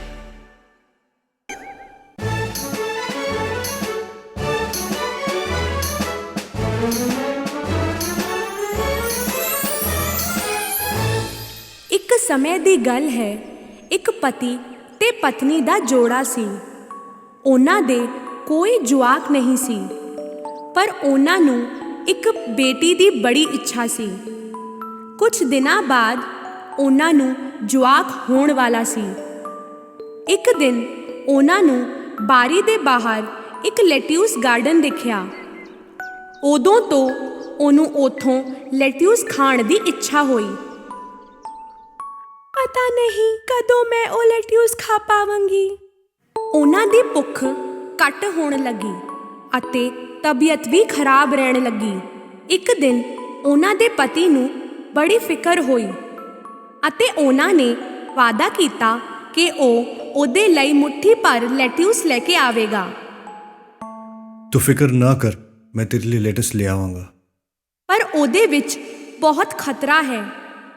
ਉਹ ਘਰ ਸੀ ਇੱਕ ਡਾਇਨ ਦਾ ਅਤੇ ਉਹਦੇ ਚਾਰੋਂ ਪਾਸੇ ਉੱਚੀਆਂ ਕੰਧਾਂ ਸੀ ਜਿਹਦੇ ਉੱਤੇ ਚੜ੍ਹਨ ਦੀ ਕੋਈ ਸੋਚਦਾ ਵੀ ਨਹੀਂ ਸੀ। ਉਹ ਪੂਰਾ ਜ਼ੋਰ ਲਾ ਕੇ ਉਸ ਕੰਧ ਤੇ ਚੜ੍ਹਿਆ। ਗਾਰਡਨ ਵਿੱਚ ਗਏ ਅਤੇ ਉਹਨਾਂ ਨੇ ਮੁੱਠੀ ਭਰ ਕੇ ਲੈਟਿਊਸ ਕੱਢਿਆ। ਉਹਨਾਂ ਦੀ ਪਤਨੀ ਨੇ ਬੜੇ ਚਾਅ ਨਾਲ ਲੈਟਿਊਸ ਖਾਧਾ ਅਤੇ ਚੰਗਾ ਮਹਿਸੂਸ ਕਰਨ ਲੱਗੀ।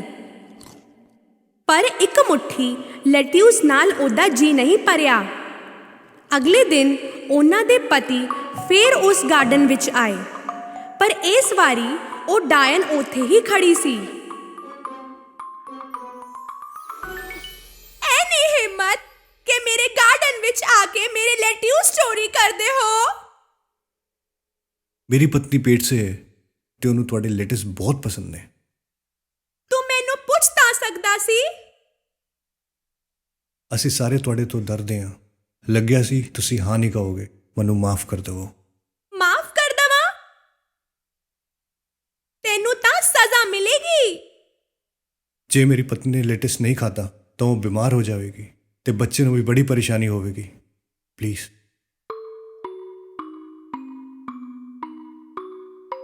ਫੇਰ ਕਿਉਂ ਨਾ ਇੱਕ ਸੌਦਾ ਕਰੀਏ?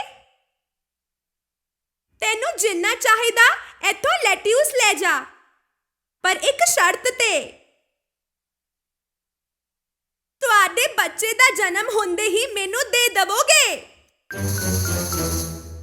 ਡਰ ਦੇ ਮਾਰੇ ਉਹਨਾਂ ਨੇ ਹਾਂ ਕਹਿ ਦਿੱਤਾ। ਕੁਝ ਦਿਨਾਂ ਬਾਅਦ ਕੁੜੀ ਹੋਈ ਅਤੇ ਡਾਇਨ ਆ ਕੇ ਉਹਨੂੰ ਲੈ ਗਈ। ਉਹਨੇ ਉਹਦਾ ਨਾਮ ਰੱਖਿਆ ਰੈਪੁਨਜ਼ਲ, ਕਿਉਂਕਿ ਜਿਹੜੇ ਲੈਟਿਊਸ ਉਹਦੀ ਮਾਂ ਖਾਂਦੀ ਸੀ ਉਹਨਾਂ ਦਾ ਨਾਮ ਵੀ ਉਹੀ ਸੀ। ਉਸ ਡਾਇਨ ਨੇ ਰੈਪੁਨਜ਼ਲ ਦਾ ਬੜਾ ਖਿਆਲ ਰੱਖਿਆ। 16 ਸਾਲ ਦੀ ਹੁੰਦੇ ਉਹ ਬੜੀ ਸੋਹਣੀ ਹੋ ਚੁੱਕੀ ਸੀ। ਉਹਦਾ ਘਰ ਜੰਗਲ ਦੇ ਵਿੱਚ ਇੱਕ ਬਹੁਤ ਉੱਚੀ ਇਮਾਰਤ ਵਿੱਚ ਸੀ ਅਤੇ ਇਸ ਇਮਾਰਤ ਵਿੱਚ ਪੌੜੀਆਂ ਨਹੀਂ ਸੀ, ਸਿਰਫ ਉੱਪਰ ਇੱਕ ਬਾਰੀ ਸੀ। ਡਾਇਨ ਨੇ ਕਦੇ ਵੀ ਇਸ ਮੁਟਿਆਰ ਦੇ ਵਾਲ ਨਹੀਂ ਕੱਟੇ ਸੀ। ਉਹਨੂੰ ਮਿਲਣ ਆਂਦੀ ਤਾਂ ਥੱਲੇ ਤੋਂ ਆਵਾਜ਼ ਦਿੰਦੀ, ਰੈਪੁਨਜ਼ਲ, ਰੈਪੁਨਜ਼ਲ, ਰੈਪੁਨਜ਼ਲ, ਆਪਣੇ ਸੋਨੇ ਵਰਗੇ ਬਾਲ ਤਾਂ ਥੱਲੇ ਕਰ, ਤੁਹਾਡੀ ਮੰਮੀ ਹਾਂ। ਆਪਣੀ ਬਾਰੀ ਚੋਂ ਰੈਪੁਨਜ਼ਲ ਆਪਣੇ ਸੋਨੇ ਵਰਗੇ ਬਾਲ ਥੱਲੇ ਕੱਢਦੀ ਅਤੇ ਉਸ ਦੇ ਸਹਾਰੇ ਇਹ ਡਾਇਨ ਉੱਪਰ ਚੜ ਜਾਂਦੀ। ਇਹ ਸਾਲਾਂ ਤੱਕ ਚੱਲਦਾ ਰਿਹਾ। ਇੱਕ ਦਿਨ ਉਸ ਜੰਗਲ ਵਿੱਚ ਇੱਕ ਪ੍ਰਿੰਸ ਆਇਆ ਸ਼ਿਕਾਰ ਕਰਨ ਅਤੇ ਉਹਨੇ ਇੱਕ ਸੁਰੀਲੀ ਆਵਾਜ਼ ਨੂੰ ਸੁਣਿਆ, ਗਾਣਾ ਗਾਉਂਦੇ।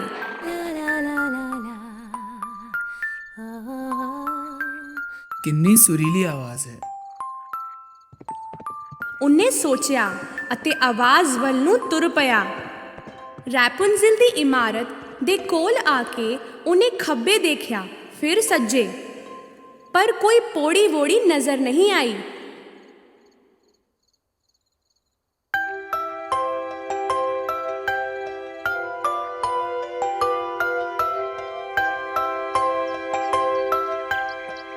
ਉਹ ਆਵਾਜ਼ ਹਰ ਰੋਜ਼ ਪ੍ਰਿੰਸ ਨੂੰ ਉੱਥੇ ਖਿੱਚ ਕੇ ਲੈ ਆਂਦੀ ਸੀ, ਪਰ ਉੱਪਰ ਚੜ੍ਹਨਾ ਨਹੀਂ ਹੋ ਸਕਿਆ। ਇੱਕ ਰਾਤ ਇਮਾਰਤ ਦੇ ਵੱਲ ਜਾਂਦੇ ਹੋਏ ਉਹਨੂੰ ਥੱਲੇ ਡਾਇਨ ਦਿਖੀ। ਰੈਪੁਨਜ਼ਲ, ਰੈਪੁਨਜ਼ਲ, ਆਪਣੇ ਸੋਨੇ ਵਰਗੇ ਬਾਲ ਤਾਂ ਥੱਲੇ ਕਰੋ, ਤੁਹਾਡੀ ਮੰਮੀ ਹਾਂ। ਆਪਣੀ ਬਾਰੀ ਚੋਂ ਰੈਪੁਨਜ਼ਲ ਨੇ ਆਪਣੇ ਸੋਨੇ ਵਰਗੇ ਬਾਲ ਥੱਲੇ ਕੀਤੇ।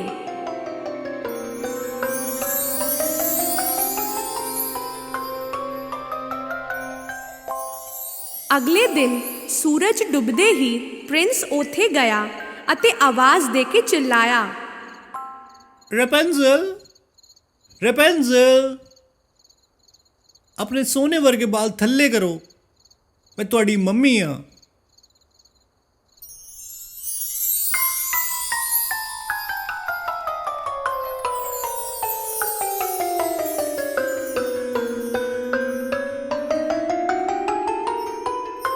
ਆਪਣੀ ਮਾਂ ਤੋਂ ਇਲਾਵਾ ਪਹਿਲੀ ਵਾਰ ਕਿਸੇ ਮਨੁੱਖ ਨੂੰ ਦੇਖ ਕੇ ਰੈਪੁੰਜ਼ਲ ਥੋੜੀ ਡਰ ਗਈ।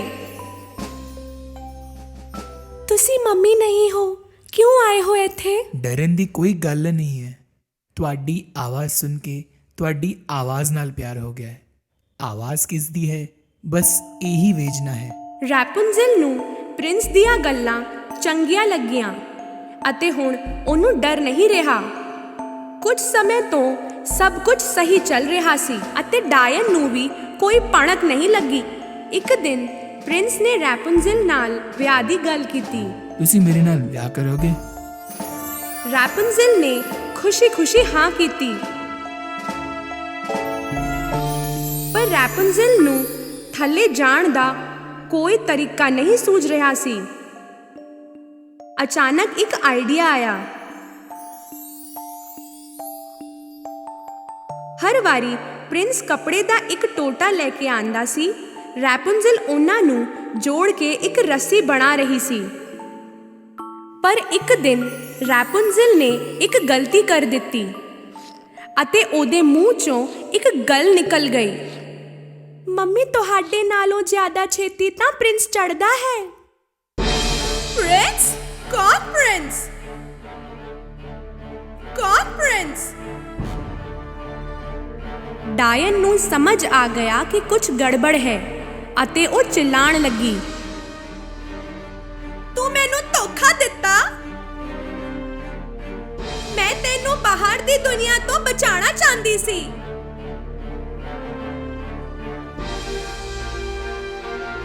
ਡਾਇਨ ਨੇ ਗੁੱਸੇ ਦੇ ਮਾਰੇ ਰੈਪੁੰਜ਼ਲ ਦੇ ਸੋਨੇ ਵਰਗੇ ਬਾਲ ਕੱਟ ਦਿੱਤੇ।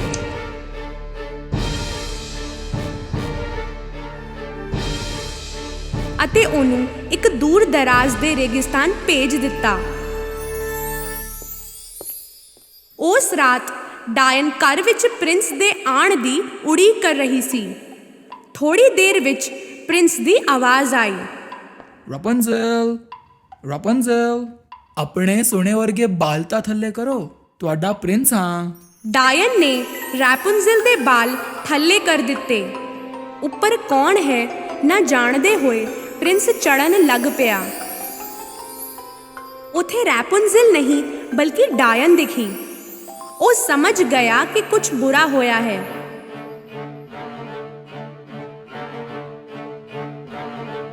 ਡਾਇਨ ਉਹਦੇ ਵੱਲ ਆ ਰਹੀ ਸੀ ਕਿ ਪ੍ਰਿੰਸ ਘਬਰਾ ਕੇ ਡਿੱਗ ਪਿਆ।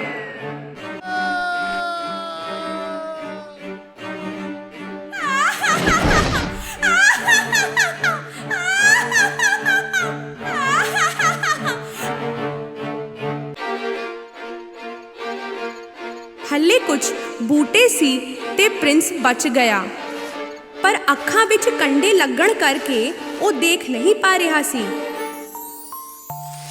ਬਿਨਾਂ ਦੇਖੇ ਪ੍ਰਿੰਸ ਜੰਗਲ ਵਿੱਚ ਘੁੰਮਦਾ ਰਿਹਾ ਸੀ, ਰੈਪੁੰਜ਼ਲ ਨੂੰ ਲੱਭਦੇ ਹੋਏ। ਰਸਤੇ ਵਿੱਚ ਜੋ ਵੀ ਫਲ ਮਿਲੇ ਤੋੜ ਕੇ ਖਾਦੇ। ਤੁਰਦੇ ਤੁਰਦੇ ਇੰਨੀ ਦੂਰ ਗਿਆ ਕਿ ਰੇਗਿਸਤਾਨ ਪਹੁੰਚ ਗਿਆ ਅਤੇ ਅਚਾਨਕ ਕੁਝ ਹੋਇਆ। ਇੱਕ ਸੁਰੀਲੀ ਆਵਾਜ਼ ਸੁਣਾਈ ਦਿੱਤੀ। ਉਹ ਆਵਾਜ਼ ਉਹ ਪਛਾਣਦਾ ਸੀ।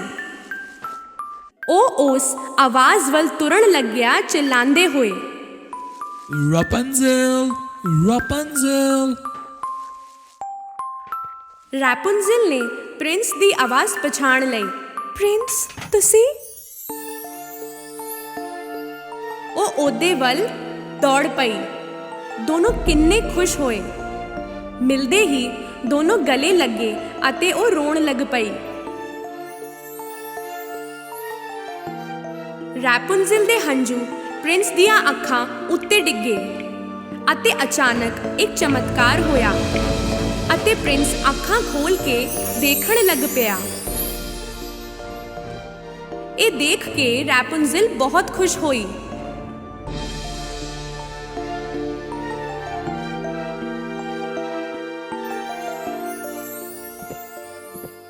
ਦੋਨੋਂ ਨਾਲ-ਨਾਲ ਪ੍ਰਿੰਸ ਦੇ ਕਿੰਗਡਮ ਗਏ, ਜਿੱਥੇ ਲੋਕਾਂ ਨੇ ਉਹਨਾਂ ਦਾ ਸਵਾਗਤ ਕੀਤਾ ਅਤੇ ਦੋਨੋਂ ਹਮੇਸ਼ਾ ਖੁਸ਼ ਰਹੇ।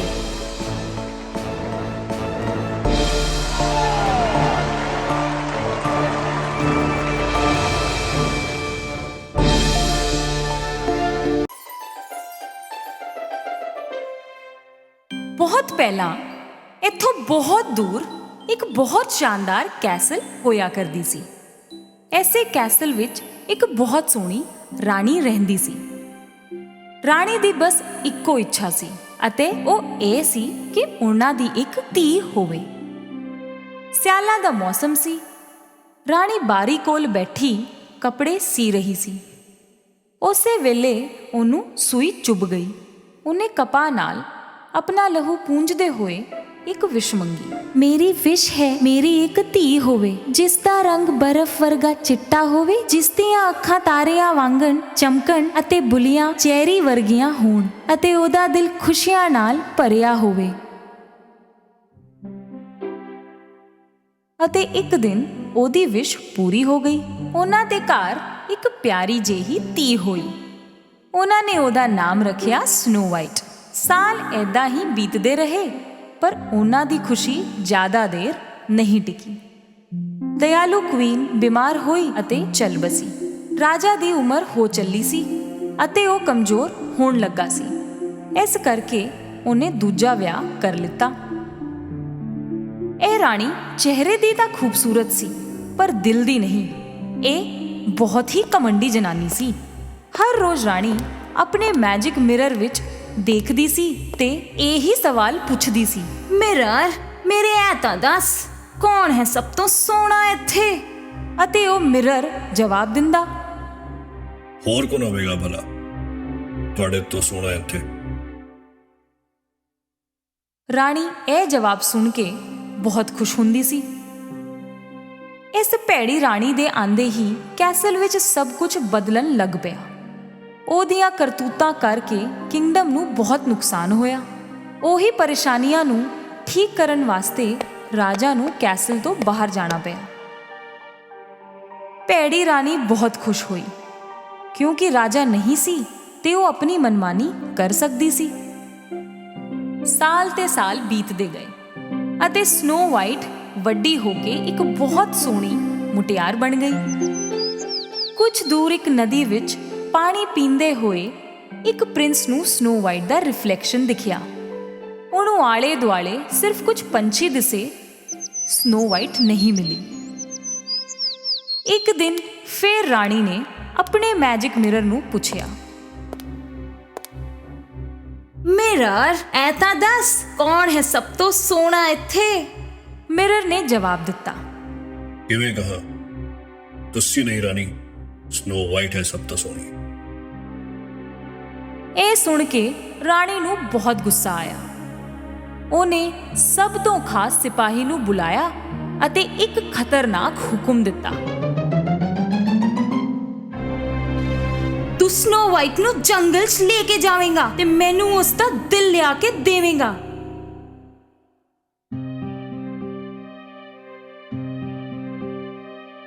ਸਿਪਾਹੀ ਸਨੋ ਵਾਈਟ ਨੂੰ ਰਾਣੀ ਕੋਲ ਲੈ ਗਏ। ਕੀ ਹਾਲ ਚਾਲ ਸਨੋ ਵਾਈਟ? ਜਾਓ ਜ਼ਰਾ ਜੰਗਲ ਦੀ ਸੈਰ ਕਰਾਓ। ਸਾਡਾ ਸਭ ਤੋਂ ਖਾਸ ਹੰਟਰ ਤੁਹਾਡਾ ਖਿਆਲ ਰੱਖੇਗਾ। ਸਿਪਾਹੀ ਸਨੋ ਵਾਈਟ ਨੂੰ ਘਣੇ ਜੰਗਲ ਵਿੱਚ ਲੈ ਗਿਆ। ਉਹਨੂੰ ਆਪਣਾ ਕੰਮ ਕਰਨਾ ਸੀ।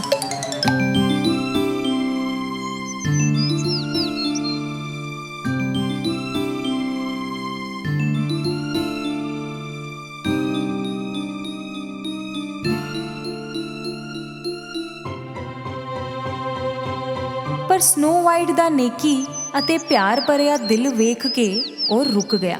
ਉਹਨੇ ਉਹਨੂੰ ਵਾਰਨਿੰਗ ਦਿੱਤੀ ਕਿ ਉਹ ਮੁੜ ਕੇ ਕਦੇ ਵੀ ਕੈਸਲ ਨਾ ਜਾਵੇ। ਸੂਰਜ ਢਲਦੇ ਹੀ ਉਹਨੂੰ ਉੱਥੇ ਛੱਡ ਕੇ ਸਿਪਾਹੀ ਕੈਸਲ ਮੁੜ ਗਿਆ। ਸਨੋ ਵਾਈਟ ਨੂੰ ਇਕੱਲੇ ਹਨੇਰੇ ਵਿੱਚ ਬਹੁਤ ਡਰ ਲੱਗ ਰਿਹਾ ਸੀ। ਉਹ ਇੱਕ ਪੇੜ ਦੇ ਥੱਲੇ ਬਹਿ ਕੇ ਰੋਣ ਲੱਗੀ ਜਦੋਂ ਤੱਕ ਉਹਨੂੰ ਨੀਂਦ ਨਹੀਂ ਆ ਗਈ। ਸਵੇਰੇ ਉਹ ਪੰਛੀਆਂ ਦੀ ਆਵਾਜ਼ ਸੁਣ ਕੇ ਉੱਠੀ। ਕਈ ਸਾਰੇ ਉਹਦੇ ਆੜੀ ਬਣ ਗਏ ਸੀ। ਇਹ ਸਾਰੇ ਪੰਛੀ ਉਹਨੂੰ ਪਹਿਲਾਂ ਤੋਂ ਹੀ ਜਾਣਦੇ ਤੇ ਚਾਹੁੰਦੇ ਸੀ ਅਤੇ ਇਸ ਕਰਕੇ ਉਹਨੂੰ ਰਾਹ ਦਿਖਾਉਂਦੇ ਹੋਏ ਆਪਣੇ ਘਰ ਤੱਕ ਲੈ ਆਏ। ਉਹਨਾਂ ਦਾ ਘਰ ਪਿਆਰਾ ਅਤੇ ਛੋਟਾ ਜਿਹਾ ਸੀ। ਪੂਰਾ ਠਹਿਰ ਕੇ ਸਨੋ ਵਾਈਟ ਨੇ ਬੂਹਾ ਖੋਲ੍ਹਿਆ। ਅੰਦਰ ਸਭ ਕੁਝ ਬਹੁਤ ਨਿੱਕਾ ਜਿਹਾ ਸੀ ਅਤੇ ਸਾਫ਼ ਵੀ ਨਹੀਂ ਸੀ। ਉਹਨੂੰ ਸਮਝ ਨਹੀਂ ਆ ਰਿਹਾ ਸੀ ਕਿ ਇਹ ਘਰ ਹੈ ਕਿਹਦਾ, ਪਰ ਉਹ ਇੱਥੋਂ ਜਾਂਦੀ ਵੀ ਤਾਂ ਕਿੱਥੇ, ਤੇ ਉਹਨੇ ਸਾਫ਼ ਸਫਾਈ ਸ਼ੁਰੂ ਕਰ ਦਿੱਤੀ।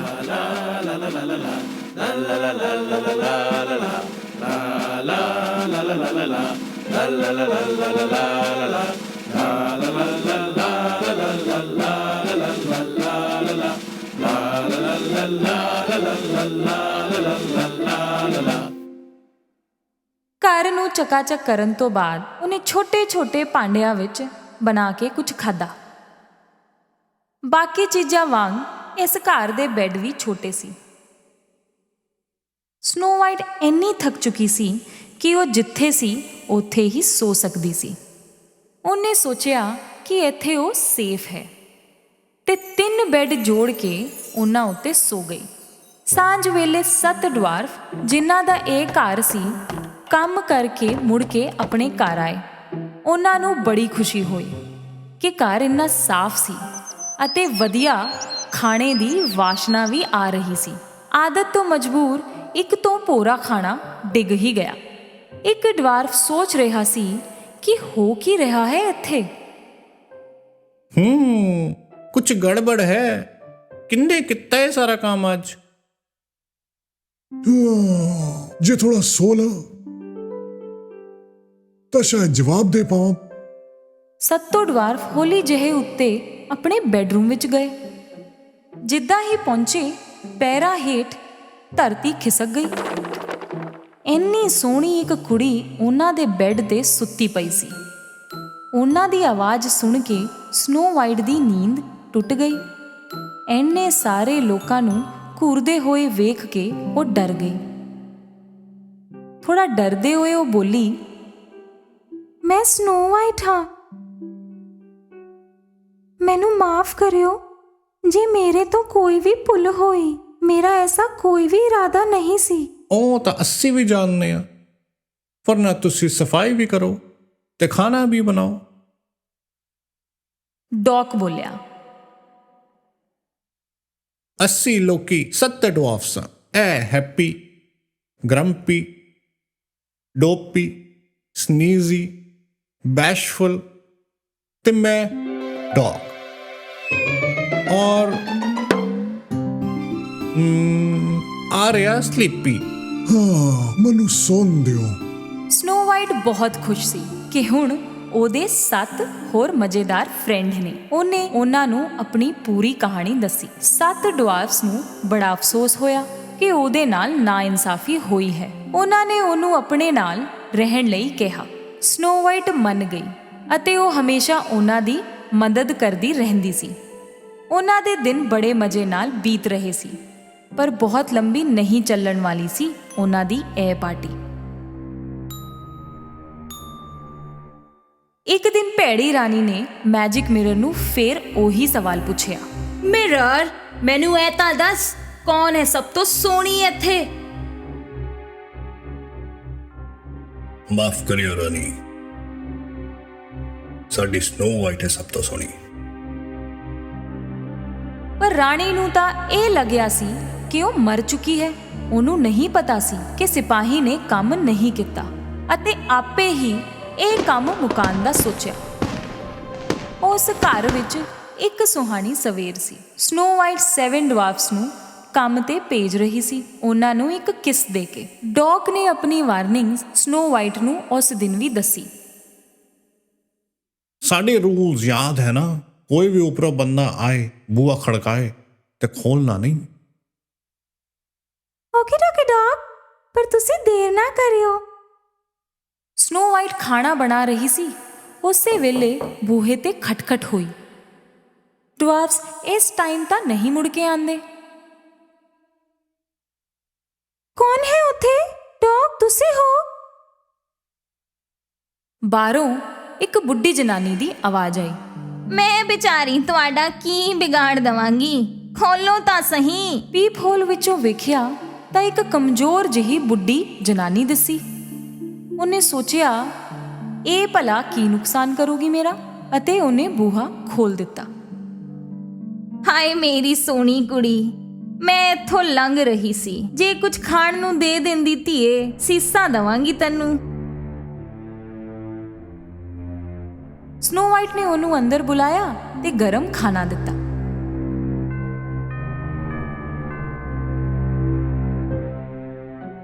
ਰੱਬ ਤੇਰਾ ਭਲਾ ਕਰੇ ਕੁੜੀਏ। ਮੇਰੇ ਕੋਲ ਪੈਸੇ ਤਾਂ ਹੈ ਨਹੀਂ, ਪਰ ਇੱਕ ਬਹੁਤ ਵਧੀਆ ਐਪਲ ਹੈ। ਇਸ ਐਪਲ ਦੀ ਇੱਕ ਇੱਕ ਬਾਈਟ ਵਿੱਚ ਜਾਦੂ ਹੈ। ਸਨੋ ਵਾਈਟ ਨੇ ਛੇਤੀ ਹੀ ਉਹਦੀ ਇੱਕ ਬਾਈਟ ਲਿੱਤੀ ਅਤੇ ਉਹ ਚੱਕਰ ਖਾ ਕੇ ਡਿੱਗ ਪਈ। ਇਹ ਬੁੱਢੀ ਜਨਾਨੀ ਹੋਰ ਕੋਈ ਨਹੀਂ ਬਲਕਿ ਉਹ ਹੀ ਭੈੜੀ ਰਾਣੀ ਸੀ, ਅਤੇ ਉਸ ਐਪਲ ਵਿੱਚ ਜਾਦੂ ਨਹੀਂ ਜ਼ਹਿਰ ਸੀ। ਉਹਦੀ ਇੱਕ ਬਾਈਟ ਵਿੱਚ ਇੰਨਾ ਜ਼ਹਿਰ ਸੀ ਕਿ ਸਨੋ ਵਾਈਟ ਐਸੀ ਨੀਂਦ ਵਿੱਚ ਸੋ ਜਾਵੇ ਕਿ ਫੇਰ ਕਦੀ ਉੱਠ ਹੀ ਨਾ ਸਕੇ। ਜਦੋਂ 7 ਡਵਾਰਫਸ ਘਰ ਆਏ, ਉਹਨਾਂ ਨੂੰ ਸਨੋ ਵਾਈਟ ਧਰਤੀ ਤੇ ਡਿੱਗੀ ਮਿਲੀ। ਡੌਗ ਨੇ ਵੇਖਿਆ ਉਸ ਐਪਲ ਨੂੰ। ਸਨੋ ਵਾਈਟ ਸੁੱਤੀ ਹੋਈ ਵੀ ਬਹੁਤ ਸੋਹਣੀ ਲੱਗ ਰਹੀ ਸੀ। ਡਵਾਰਫਸ ਨੇ ਉਹਨੂੰ ਇੱਕ ਗਲਾਸ ਬਾਕਸ ਵਿੱਚ ਸਜਾਵਟ ਦੇ ਨਾਲ ਰੱਖ ਦਿੱਤਾ ਅਤੇ ਜੰਗਲ ਵਿੱਚ ਐਸੇ ਥਾਂ ਤੇ ਰੱਖਿਆ ਜਿੱਥੇ ਉਹਦੇ ਸਾਰੇ ਦੋਸਤ ਉਹਨੂੰ ਮਿਲ ਸਕਦੇ ਸੀ। ਇੱਕ ਦਿਨ ਇੱਕ ਪ੍ਰਿੰਸ ਉਸੇ ਜੰਗਲ ਵਿੱਚ ਆਇਆ ਜਦੋਂ ਸਨੋ ਵਾਈਟ ਸੋ ਰਹੀ ਸੀ, ਅਤੇ ਪੰਛੀਆਂ ਨੇ ਉਹਨੂੰ ਰਸਤਾ ਵਿਖਾਇਆ ਉੱਥੇ ਦਾ ਜਿੱਥੇ ਸਨੋ ਵਾਈਟ ਸੋ ਰਹੀ ਸੀ। ਪ੍ਰਿੰਸ ਨੂੰ ਭਰੋਸਾ ਨਹੀਂ ਹੋਇਆ ਕਿ ਇਹ ਉਹੀ ਸੋਹਣੀ ਪ੍ਰਿੰਸੈਸ ਹੈ ਜਿਹਦੀ ਰਿਫਲੈਕਸ਼ਨ ਉਹਨੇ ਇੱਕ ਵਾਰੀ ਪਾਣੀ ਵਿੱਚ ਵੇਖੀ ਸੀ ਅਤੇ ਕਈ ਵਾਰੀ ਸੁਪਨਿਆਂ ਵਿੱਚ। ਉਹਨੇ ਗਲਾਸ ਬਾਕਸ ਦਾ ਕਵਰ ਹਟਾਇਆ, ਸਨੋ ਵਾਈਟ ਨੂੰ ਕਿਸ ਕੀਤਾ। ਉਸੇ ਪਲ ਸਨੋ ਵਾਈਟ ਤੇ ਪ੍ਰਿੰਸ ਦੋਨਾਂ ਦੇ ਸੁਪਨੇ ਸੱਚ ਹੋ ਗਏ। ਉਹਨਾਂ ਦਾ ਪਿਆਰ ਬੁਰਾਈ ਤੋਂ ਜਿੱਤ ਗਿਆ ਅਤੇ ਸਨੋ ਵਾਈਟ ਮੁੜ ਕੇ ਠੀਕ ਹੋ ਗਈ। ਉਸੇ ਵੇਲੇ ਰਾਜਾ ਨੂੰ ਆਪਣੀ ਧੀ ਦੇ ਨਾਲ ਹੋਏ ਅਤਿਆਚਾਰਾਂ ਦਾ ਪਤਾ ਲੱਗਿਆ ਅਤੇ ਉਹਨੇ ਮੈਜਿਕ ਮਿਰਰ ਨੂੰ ਤੋੜ ਦਿੱਤਾ ਅਤੇ ਰਾਣੀ ਨੂੰ ਕੈਸਲ ਤੋਂ ਦੂਰ ਭੇਜ ਦਿੱਤਾ। ਸਨੋ ਵਾਈਟ ਆਪਣੇ ਘਰ ਆਪਣੇ ਕੈਸਲ ਮੁੜ ਆਈ, ਆਪਣੇ ਪਾਪਾ ਦੇ ਕੋਲ। ਸਨੋ ਵਾਈਟ ਤੇ ਪ੍ਰਿੰਸ ਦਾ ਵਿਆਹ ਬਹੁਤ ਸ਼ਾਨਦਾਰ ਹੋਇਆ। ਸਨੋ ਵਾਈਟ, ਰਾਜਾ, ਪ੍ਰਿੰਸ ਅਤੇ 7 ਡਵਾਰਫਸ ਮਿਲ ਕੇ ਹਮੇਸ਼ਾ ਖੁਸ਼ੀ ਦੇ ਨਾਲ ਰਹੇ।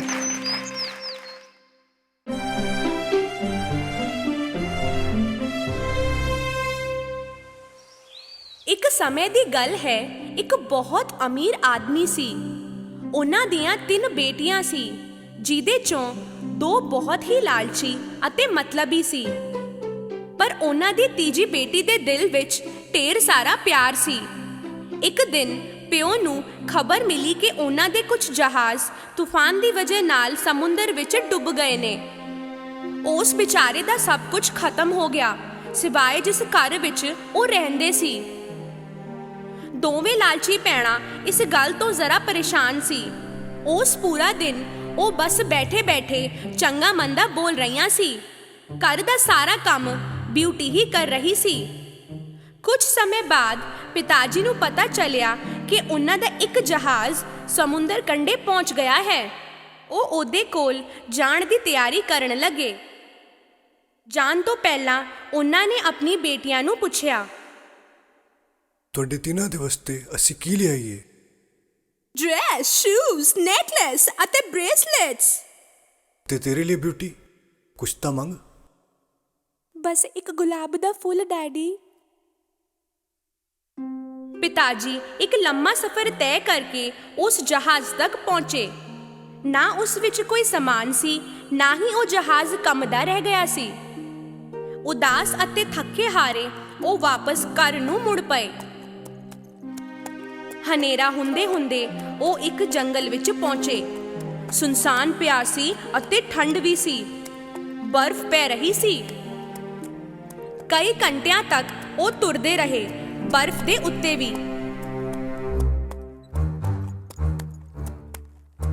ਅਖੀਰ ਇੱਕ ਜਗ੍ਹਾ ਉਹਨਾਂ ਨੂੰ ਇੱਕ ਕੈਸਲ ਦਿਖਿਆ ਜਿਹਦੇ ਵਿੱਚ ਲਾਈਟਾਂ ਜਲ ਰਹੀਆਂ ਸੀ। ਉਹ ਮਦਦ ਦੀ ਉਮੀਦ ਵਿੱਚ ਅੰਦਰ ਗਏ। ਕੁਝ ਅਜੀਬ ਸੀ ਉਹ ਕੈਸਲ। ਸਾਰੇ ਪਾਸੇ ਲਾਈਟਾਂ ਜਲ ਰਹੀਆਂ ਸੀ। ਡਾਈਨਿੰਗ ਟੇਬਲ ਤੇ ਖਾਣਾ ਵੀ ਲੱਗਿਆ ਸੀ ਅਤੇ ਚਿਮਨੀ ਵੀ ਜਲ ਰਹੀ ਸੀ। ਮਗਰ ਇਨਸਾਨ ਇੱਕ ਵੀ ਨਜ਼ਰ ਨਹੀਂ ਆ ਰਿਹਾ ਸੀ। ਉਹਨਾਂ ਨੇ ਆਵਾਜ਼ ਵੀ ਲਗਾਈ ਪਰ ਕੋਈ ਜਵਾਬ ਨਹੀਂ। ਕਦੋਂ ਤੱਕ ਰੁਕਦੇ?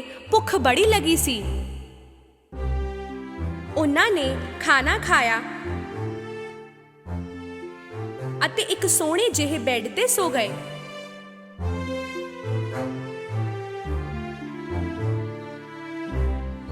ਜਦੋਂ ਉਹ ਸਵੇਰੇ ਉੱਠੇ, ਉਹਨਾਂ ਨੂੰ ਪਾਣ ਵਾਸਤੇ ਤਾਜ਼ੇ ਕੱਪੜੇ ਤਿਆਰ ਮਿਲੇ। ਥੱਲੇ ਗਏ ਤਾਂ ਸ਼ਾਨਦਾਰ ਬ੍ਰੇਕਫਾਸਟ ਤਿਆਰ ਸੀ। ਇਹ ਜ਼ਰੂਰ ਕਿਸੇ ਪਰੀ ਦਾ ਕੈਸਲ ਹੋਵੇਗਾ, ਵਰਨਾ ਕੋਈ ਕਿਸੇ ਦੀ ਐਨੀ ਮਦਦ ਕਰਦਾ ਹੈ। ਉਹ ਮਿਲੇ ਤਾਂ ਮੈਂ ਥੈਂਕ ਯੂ ਬੋਲਾਂਗਾ ਮਿਲकर। ਕੈਸਲ ਚੋਂ ਨਿਕਲਦੇ ਹੋਏ ਉਹਨਾਂ ਨੂੰ ਗਾਰਡਨ ਵਿੱਚ ਗੁਲਾਬ ਦਿਖਿਆ। ਉਹਨਾਂ ਨੇ ਸੋਚਿਆ, ਮੈਂ ਆਪਣੀ ਦੋਨਾਂ ਬੇਟੀਆਂ ਵਾਸਤੇ ਤਾਂ ਕੁਝ ਨਹੀਂ ਲੈ ਕੇ ਜਾ ਰਿਹਾ, ਘੱਟ ਤੋਂ ਘੱਟ ਬਿਊਟੀ ਵਾਸਤੇ ਤਾਂ ਲੈ ਜਾਵਾਂ। ਜਿੱਦਾਂ ਹੀ ਉਹਨਾਂ ਨੇ ਇੱਕ ਗੁਲਾਬ ਤੋੜਿਆ, ਧਰਤੀ ਹਿੱਲਣ ਲੱਗੀ ਅਤੇ ਹਵਾ ਤੇਜ਼ ਹੋ ਗਈ। ਪੇੜਾਂ ਦੇ ਵਿੱਚੋਂ ਇੱਕ ਰਾਖਸ਼ਸ ਵਰਗਾ ਦਿਖਣ ਵਾਲਾ ਬੀਸਟ ਨਿਕਲ ਕੇ ਆਇਆ। ਪਿਤਾ ਜੀ ਦਾ ਸਿਰ ਚਕਰਾਣ ਲੱਗਾ ਉਹਨੂੰ ਦੇਖ ਕੇ।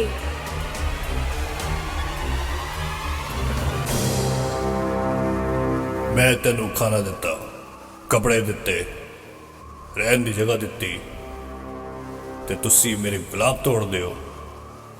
ਇਹ ਸ਼ਰਾਫਤ ਹੈ ਤੁਹਾਡੀ। ਪਿਤਾ ਜੀ ਉਹਨੂੰ ਸੌਰੀ ਕਹਿੰਦੇ ਰਹੇ ਅਤੇ ਦੱਸਿਆ ਕਿ ਉਹ ਇੱਕ ਗੁਲਾਬ ਆਪਣੀ ਬੇਟੀ ਵਾਸਤੇ ਲੈ ਕੇ ਜਾਣਾ ਚਾਹੁੰਦੇ ਸੀ। ਜੋ ਤੁਸੀਂ ਕੀਤਾ ਉਹਦੀ ਸਜ਼ਾ ਤੇ ਮਿਲੇਗੀ। ਮੈਨੂੰ ਮਾਫ ਕਰ ਦਿਓ। ਮੈਂ ਤੁਹਾਨੂੰ ਇੱਕ ਹੀ ਸ਼ਰਤ ਨਾਲ ਮਾਫ ਕਰ ਸਕਦਾ। ਬੀਸਟ ਨੇ ਪਿਓ ਨੂੰ ਬੋਲਿਆ, ਤੁਹਾਡੀ 3 ਧੀਆਂ ਨੇ, ਜੇ ਉਹਨਾਂ ਚੋਂ ਇੱਕ ਮੇਰੇ ਨਾਲ ਰਹਿਣ ਲਗੇ ਤਾਂ ਮੈਂ ਤੈਨੂੰ ਜ਼ਿੰਦਾ ਰਹਿਣ ਦਿਆਂਗਾ। ਦਿਲ ਤੇ ਬੋਝ ਲੈ ਕੇ ਪਿਤਾ ਜੀ ਘਰ ਵੱਲ ਤੁਰ ਪਏ। ਘਰ ਪਹੁੰਚਣ ਤੇ ਦੋਨੋਂ ਮਤਲਬੀ ਭੈਣਾਂ ਨੇ ਪਿਤਾ ਜੀ ਦੀ ਕਹਾਣੀ ਸੁਣੀ, ਪਰ ਬੀਸਟ ਦੀ ਸ਼ਰਤ ਨੂੰ ਅਣਸੁਣਾ ਕਰ ਦਿੱਤਾ। ਬਿਊਟੀ ਉਹਨਾਂ ਤੋਂ ਵੱਖਰੀ ਸੀ। ਡੈਡੀ, ਜੇ ਤੁਸੀਂ ਹਾਂ ਕਹੋ ਤਾਂ ਬੀਸਟ ਦੇ ਕੋਲ ਮੈਂ ਚਲੀ ਜਾਣੀ ਹਾਂ। ਦੋਨੋਂ ਮਤਲਬੀ ਭੈਣਾਂ ਖੁਸ਼ ਹੋ ਗਈਆਂ ਕਿਉਂਕਿ ਉਹਨਾਂ ਨੂੰ ਲੱਗਦਾ ਸੀ ਕਿ ਵੈਸੇ ਵੀ ਸਾਰੀ ਗਲਤੀ ਬਿਊਟੀ ਦੀ ਹੀ ਸੀ। ਉਦਾਸ ਅਤੇ ਮਜਬੂਰ ਪਿਤਾ ਜੀ ਬਿਊਟੀ ਨੂੰ ਲੈ ਕੇ ਕੈਸਲ ਵੱਲ ਨਿਕਲੇ।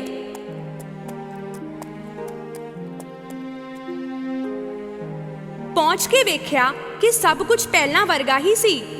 ਟੇਬਲ ਤੇ ਖਾਣਾ ਸੀ ਅਤੇ ਕੋਈ ਨਜ਼ਰ ਨਹੀਂ ਆ ਰਿਹਾ ਸੀ।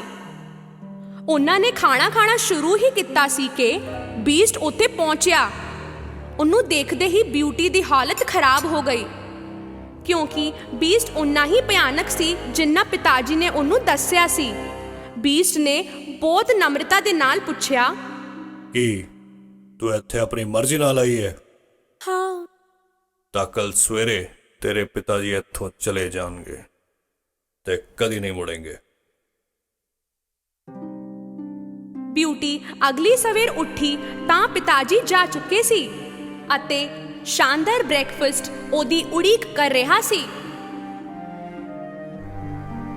ਉਹ ਕੁਝ ਦੇਰ ਗਾਰਡਨ ਵਿੱਚ ਘੁੰਮ ਰਹੀ ਸੀ। ਗੁਲਾਬ ਦੇਖਦੇ ਹੀ ਉਹ ਉਦਾਸ ਹੋ ਗਈ। ਫਿਰ ਉਹ ਕੈਸਲ ਦੇ ਅੰਦਰ ਗਈ। ਇੱਕ ਬੂਹਾ ਗੁਲਾਬ ਨਾਲ ਭਰਿਆ ਸੀ। ਉਹਨੂੰ ਸਮਝ ਨਹੀਂ ਆਇਆ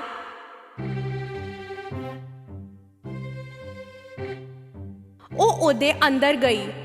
ਬਹੁਤ ਸੋਹਣੇ ਤਰੀਕੇ ਨਾਲ ਉਸ ਰੂਮ ਨੂੰ ਸਜਾਇਆ ਗਿਆ ਸੀ। ਉਹਦੇ ਵਿੱਚ ਕਿਤਾਬਾਂ, ਫੁੱਲ ਅਤੇ ਮਿਊਜ਼ੀਕਲ ਇਨਸਟਰੂਮੈਂਟ ਸੀ। ਉਹਨੂੰ ਲੱਗਿਆ ਕਿ ਜਿਹੜਾ ਰੂਮ ਨੂੰ ਇਸ ਤਰ੍ਹਾਂ ਸਜਾ ਸਕਦਾ ਹੈ ਉਹ ਕਿਸੇ ਨੂੰ ਸੱਟ ਨਹੀਂ ਪੁਜਾ ਸਕਦਾ। ਫਿਰ ਉਹਨੇ ਇੱਕ ਕਿਤਾਬ ਚੁੱਕੀ। ਉਹਦੇ ਵਿੱਚ 골ਡਨ ਲੈਟਰਸ ਨਾਲ ਲਿਖਿਆ ਸੀ, ਸਾਹਿਬਾ ਤੁਹਾਡੀ ਖੁਆਇਸ਼ ਮੇਰੀ ਲਈ ਹੁਕਮ ਹੈ। ਕਾਸ਼ ਮੈਂ ਡੈਡੀ ਨੂੰ ਹੁਣੇ ਦੇਖ ਪਾਂਦੀ। ਜਿੱਦਾਂ ਹੀ ਬਿਊਟੀ ਨੇ ਬੋਲਿਆ, ਉਹਨੂੰ ਸ਼ੀਸ਼ੇ ਵਿੱਚ ਪਿਤਾ ਜੀ ਦਿਖੇ। ਬਿਊਟੀ ਬਹੁਤ ਖੁਸ਼ ਹੋਈ। ਉਹਦੇ ਪਿਤਾ ਜੀ ਉਹਦੇ ਸਾਹਮਣੇ ਜੋ ਸੀ, ਉਸੇ ਰਾਤ ਡਿਨਰ ਦੇ ਸਮੇਂ ਬੀਸਟ ਫੇਰ ਆਇਆ। ਕਿ ਮੈਂ ਤੁਹਾਨੂੰ ਦੇਖ ਸਕਦਾ ਹਾਂ ਬਿਊਟੀ? ਇਹ ਕੈਸਲ ਤੁਹਾਡਾ ਹੈ, ਮੈਨੂੰ ਕਿਉਂ ਪੁੱਛ ਰਹੇ ਹੋ? ਨਹੀਂ, ਹੁਣ ਇਹ ਸਭ ਤੁਹਾਡਾ ਹੈ। ਤੁਸੀਂ ਚਾਹੋ ਤਾਂ ਮੈਂ ਹੁਣੇ ਨਿਕਲ ਜਾਵਾਂ ਇੱਥੋਂ। ਬਿਊਟੀ ਨੂੰ ਬਹੁਤ ਅਚਰਜ ਹੋਇਆ ਇਹ ਸੁਣ ਕੇ। ਮੈਂ ਤੁਹਾਨੂੰ ਕੁਝ ਪੁੱਛਣਾ ਚਾਹੁੰਦਾ ਕਿ ਮੈਂ ਸੱਚੀ ਹੀ ਬਦਸੂਰਤ ਹਾਂ? ਉਹਨੂੰ ਸਮਝ ਨਹੀਂ ਆ ਰਿਹਾ ਸੀ ਕਿ ਉਹ ਕੀ ਬੋਲੇ। ਫਿਰ ਉਹਨੇ ਸਿਰ ਹਿਲਾ ਕੇ ਹਾਮੀ ਭਰੀ। ਤਾਂ ਮੇਰੇ ਨਾਲ ਵਿਆਹ ਕਰੇਂਗੀ? ਇਸ ਵਾਰੀ ਬਿਊਟੀ ਜਰਾ ਸਖਤੀ ਨਾਲ ਬੋਲ ਪਈ, ਨਹੀਂ। ਬੀਸਟ ਵਾਪਸ ਮੁੜ ਕੇ ਚਲਾ ਗਿਆ, ਉਦਾਸ, ਕੱਲਾ। ਹਰ ਰੋਜ਼ ਡਿਨਰ ਦੇ ਵੇਲੇ ਬੀਸਟ ਬਿਊਟੀ ਨੂੰ ਮਿਲਦਾ ਸੀ ਅਤੇ ਉਹਦੀ ਕਾਫੀ ਦੇਖਭਾਲ ਕਰਦਾ ਸੀ। ਏਦਾਂ ਹੀ ਦਿਨ ਗੁਜ਼ਰਦੇ ਰਹੇ ਅਤੇ ਬਿਊਟੀ ਨੂੰ ਬੀਸਟ ਦੀ ਆਦਤ ਜਿਹੀ ਪੈ ਗਈ ਸੀ। ਕਾਸ਼ ਇਹ ਜਰਾ ਸੋਹਣੇ ਹੁੰਦੇ। ਕੁਝ ਮਹੀਨੇ ਹੋਰ ਗੁਜ਼ਰੇ। ਹੁਣ ਬਿਊਟੀ ਨੂੰ ਬੀਸਟ ਤੋਂ ਕੋਈ ਡਰ ਨਹੀਂ ਸੀ, ਬਲਕਿ ਉਹਨੂੰ ਉਹ ਪਸੰਦ ਆਣ ਲੱਗਾ ਸੀ। ਇੱਕ ਦਿਨ ਉਹਨੂੰ ਸ਼ੀਸ਼ੇ ਵਿੱਚ ਆਪਣੇ ਪਿਤਾ ਜੀ ਬਿਮਾਰ ਦਿਸੇ। ਉਹ ਬੀਸਟ ਦੇ ਕੋਲ ਗਈ ਘਰ ਜਾਣ ਲਈ ਪੁੱਛਣ, ਕਿਉਂਕਿ ਉਹਨੂੰ ਆਪਣੇ ਪਿਤਾ ਜੀ ਦੀ ਦੇਖਭਾਲ ਕਰਨੀ ਸੀ। ਬਿਲਕੁਲ ਤੁਸੀਂ ਜਾ ਸਕਦੇ ਹੋ, ਪਰ ਜੇ ਤੁਸੀਂ ਵਾਪਸ ਨਹੀਂ ਆਏ ਸ਼ਾਇਦ ਮੈਂ ਦੁੱਖ ਨਾਲ ਮਰ ਜਾਵਾਂਗਾ।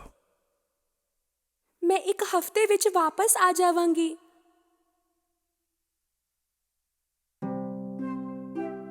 ਬੀਸਟ ਨੇ ਬਿਊਟੀ ਨੂੰ ਇੱਕ ਮੁੰਦਰੀ ਦਿੱਤੀ। ਉਹਨੂੰ ਜੇ ਉਹ ਸੌਂਦੇ ਵੇਲੇ ਉਤਾਰ ਦਵੇ, ਉਹ ਉੱਠੇਗੀ ਸਿੱਧਾ ਕੈਸਲ ਦੇ ਅੰਦਰ। ਅਗਲੀ ਸਵੇਰ ਉਹ ਆਪਣੇ ਪਿਤਾ ਜੀ ਦੇ ਘਰ ਵਿੱਚ ਆਪਣੇ ਪੁਰਾਣੇ ਬੈੱਡ ਤੇ ਜਾਗੀ। ਉਹ ਆਪਣੇ ਡੈਡੀ ਨੂੰ ਵੇਖ ਕੇ ਬਹੁਤ ਖੁਸ਼ ਹੋਈ ਅਤੇ ਉਹਦੇ ਡੈਡੀ ਦੀ ਅੱਧੀ ਬਿਮਾਰੀ ਭੱਜ ਗਈ ਉਹਨੂੰ ਮਿਲ ਕੇ। ਦੁਪਹਿਰ ਨੂੰ ਬਿਊਟੀ ਦੀਆਂ ਭੈਣਾਂ, ਜਿਨ੍ਹਾਂ ਦਾ ਹੁਣ ਵਿਆਹ ਹੋ ਚੁੱਕਾ ਸੀ, ਪਿਤਾ ਜੀ ਨੂੰ ਮਿਲਣ ਆਈਆਂ। ਘਰ ਵਿੱਚ ਬਿਊਟੀ ਨੂੰ ਦੇਖ ਕੇ ਉਹਨਾਂ ਨੂੰ ਬਹੁਤ ਗੁੱਸਾ ਆਇਆ। ਉਹਨਾਂ ਨੇ ਉਹਨੂੰ ਉਲਝਣ ਵਿੱਚ ਫਸਾਉਣ ਦੀ ਠਾਣ ਲਈ। ਉਹਨੂੰ ਇੱਧਰ ਇੱਕ ਹਫ਼ਤਾ ਹੋਰ ਰੋਕ ਲੈਨੇ ਹਾਂ। ਬੀਸਟ ਗੁੱਸੇ ਵਿੱਚ ਆਏਗਾ ਅਤੇ ਉਹਨੂੰ ਮਾਰ ਦੇਵੇਗਾ। ਦੋਨੋਂ ਭੈਣਾਂ ਬਿਊਟੀ ਕੋਲ ਜਾ ਕੇ ਰੋਣ ਲੱਗੀਆਂ ਅਤੇ ਕਿਹਾ ਕਿ ਉਹਨਾਂ ਨੂੰ ਵੱਖ-ਵੱਖ ਨਹੀਂ ਰਹਿਣਾ। ਬਿਊਟੀ ਨੇ ਫੈਸਲਾ ਕਰ ਲਿਆ ਇੱਕ ਹੋਰ ਹਫ਼ਤਾ ਉੱਥੇ ਰਹਿਣ ਦਾ। ਕੁਝ ਦਿਨਾਂ ਵਿੱਚ ਹੀ ਬਿਊਟੀ ਨੂੰ ਬੀਸਟ ਦੀ ਯਾਦ ਆਉਣ ਲੱਗ ਪਈ। ਇੱਕ ਰਾਤ ਉਹਨੇ ਬੀਸਟ ਨੂੰ ਆਪਣੇ ਗਾਰਡਨ ਵਿੱਚ ਬੇਜਾਨ ਜਿਹਾ ਪਿਆ ਹੋਇਆ ਵੇਖਿਆ। ਉਹ ਇੱਕਦਮ ਘਬਰਾ ਉੱਠੀ। ਮੈਂ ਕਿੰਨੀ ਮਤਲਬੀ ਬਣ ਰਹੀ ਹਾਂ। ਉਹਨੇ ਉਸੇ ਵੇਲੇ ਆਪਣੀ ਮੁੰਦਰੀ ਕੱਢ ਕੇ ਰੱਖ ਦਿੱਤੀ ਅਤੇ ਅਗਲੀ ਸਵੇਰ ਉਹ ਬੀਸਟ ਦੀ ਕੈਸਲ ਵਿੱਚ ਉੱਠੀ। ਉਹ ਦਿਨ ਭਰ ਬੀਸਟ ਦਾ ਰਸਤਾ ਦੇਖਦੀ ਰਹੀ, ਪਰ ਉਹਦੀ ਕੋਈ ਖਬਰ ਨਹੀਂ। ਘੰਟੋਂ ਪਰੇਸ਼ਾਨ ਰਹੀ, ਪਰ ਬੀਸਟ ਦੀ ਕੋਈ ਖਬਰ ਨਹੀਂ। ਇੱਕਦਮ ਤੋਂ ਉਹ ਗਾਰਡਨ ਵਿੱਚ ਗਈ। ਬੀਸਟ ਉੱਥੇ ਹੀ ਪਿਆ ਸੀ, ਬਿਲਕੁਲ ਓਦਾਂ ਹੀ ਜਿੱਦਾਂ ਸੁਪਨੇ ਵਿੱਚ ਦੇਖਿਆ ਸੀ ਉਹਨੇ। ਬਿਊਟੀ ਭੱਜ ਕੇ ਗਈ ਉਹਦੇ ਕੋਲ ਅਤੇ ਉਹਨੂੰ ਗਲੇ ਲਾ ਲਿਆ। ਬੀਸਟ ਦਾ ਦਿਲ ਧੜਕ ਰਿਹਾ ਸੀ। ਉਹਨੇ ਬੜੀ ਮੁਸ਼ਕਿਲ ਨਾਲ ਅੱਖਾਂ ਖੋਲੀਆਂ ਤੇ ਕੁਝ ਕਿਹਾ। ਮੈਨੂੰ ਲੱਗਿਆ ਸੀ ਤੁਸੀਂ ਨਹੀਂ ਆਓਗੇ ਸਾਹਿਬਾ, ਤਾਂ ਹੀ ਮੈਂ ਖਾਣਾ ਪੀਣਾ ਛੱਡ ਦਿੱਤਾ ਸੀ ਤੇ ਮੈਂ ਮਰਨ ਦੀ ਉਡੀਕ ਕਰ ਰਿਹਾ ਸੀ। ਪਰ ਮੈਂ ਤਾਂ ਤੈਨੂੰ ਚਾਹੁੰਦੀ ਹਾਂ, ਤੁਸੀਂ ਮੇਰੇ ਨਾਲ ਵਿਆਹ ਕਰੋਗੇ? ਉਸੇ ਪਲ ਕੁਝ ਜਾਦੂ ਜਿਹਾ ਹੋਣ ਲੱਗਿਆ। ਕੈਸਲ ਦੀ ਖੂਬਸੂਰਤੀ 2 ਗੁਣਾ ਹੋ ਗਈ। ਬਿਊਟੀ ਨੇ ਚਮਕਦੀਆਂ ਅੱਖਾਂ ਨਾਲ ਚਾਰੋਂ ਪਾਸੇ ਵੇਖਿਆ ਅਤੇ ਫਿਰ ਜਦੋਂ ਬੀਸਟ ਵੱਲ ਮੁੜੀ ਉਹ ਤੇ ਉੱਥੇ ਇੱਕ ਗੱਭਰੂ ਜਵਾਨ ਤੇ ਸੋਹਣਾ ਪ੍ਰਿੰਸ ਸੀ। ਉਹਨੂੰ ਦੇਖਦੇ ਹੀ ਬਿਊਟੀ ਨੂੰ ਰੋਣਾ ਆ ਗਿਆ। ਤੁਸੀਂ ਕੌਣ ਹੋ? ਬੀਸਟ ਸੀ ਇੱਥੇ, ਉਹ ਕਿੱਥੇ ਗਏ? ਪ੍ਰਿੰਸ ਉੱਠ ਕੇ ਬੋਲਿਆ, ਮੈਂ ਹੀ ਉਹ ਬੀਸਟ ਹਾਂ। ਇੱਕ ਡਾਇਨ ਨੇ ਮੇਰੇ ਉੱਤੇ ਜਾਦੂ ਕਰਕੇ ਮੈਨੂੰ ਇੱਕ ਭਿਆਨਕ ਬੀਸਟ ਬਣਾ ਦਿੱਤਾ ਸੀ। ਜੇ ਤੁਸੀਂ ਮੈਨੂੰ ਵਿਆਹ ਲਈ ਨਹੀਂ ਪੁੱਛਦੇ, ਮੈਨੂੰ ਪੂਰੀ ਜ਼ਿੰਦਗੀ ਬੀਸਟ ਬਣ ਕੇ ਹੀ ਕੱਟਣੀ ਪੈਂਦੀ। ਬਿਊਟੀ ਇਹ ਸੁਣ ਕੇ ਬਹੁਤ ਖੁਸ਼ ਹੋਈ। ਸੱਚੇ ਦਿਲ ਨਾਲ ਉਹਨੂੰ ਸੱਚਾ ਪਿਆਰ ਜੋ ਮਿਲਿਆ। ਬਿਊਟੀ ਅਤੇ ਪ੍ਰਿੰਸ ਨੇ ਵਿਆਹ ਕੀਤਾ ਅਤੇ ਹਮੇਸ਼ਾ ਖੁਸ਼ੀ-ਖੁਸ਼ੀ ਰਹੇ।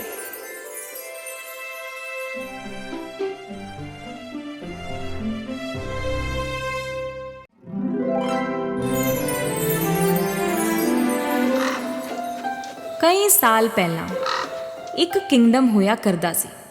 ਖੁਸ਼ੀਆਂ ਨਾਲ ਭਰਿਆ ਹੋਇਆ ਇੱਕ ਕਿੰਗਡਮ। ਇਸ ਕਿੰਗਡਮ ਦੇ ਕਿੰਗ ਅਤੇ ਕੁਈਨ ਦੀ ਬਸ ਇੱਕੋ ਇੱਛਾ ਸੀ ਕਿ ਉਹਨਾਂ ਦਾ ਇੱਕ ਜਵਾਕ ਹੋਵੇ। ਕਿੰਗ ਅਤੇ ਕੁਈਨ ਦੋਨੋਂ ਬੜੇ ਦਿਆਲੂ ਸੀ। ਤਾਈਓ ਤਾਂ ਉਹਨਾਂ ਨੂੰ ਭਰੋਸਾ ਸੀ ਕਿ ਉਹਨਾਂ ਦੀ ਇਹ ਇੱਛਾ ਰੱਬ ਜ਼ਰੂਰ ਪੂਰੀ ਕਰੇਗਾ ਅਤੇ ਬਹੁਤ ਛੇਤੀ ਉਹਨਾਂ ਦੀ ਇਹ ਇੱਛਾ ਪੂਰੀ ਹੋ ਗਈ। ਉਹਨਾਂ ਦੀ ਜ਼ਿੰਦਗੀ ਵਿੱਚ ਆਈ ਇੱਕ ਪਿਆਰੀ ਧੀ। ਕੁੜੀ ਦੇ ਚਿਹਰੇ ਤੇ ਸੂਰਜ ਦੀ ਰੋਸ਼ਨੀ ਵਰਗੀ ਚਮਕ ਸੀ। ਇਸ ਕਰਕੇ ਉਹਨਾਂ ਨੇ ਉਹਦਾ ਨਾਮ ਰੱਖਿਆ ਪ੍ਰਿੰਸੈਸ ਅਰੋਰਾ, ਯਾਨੀ ਰੋਸ਼ਨੀ।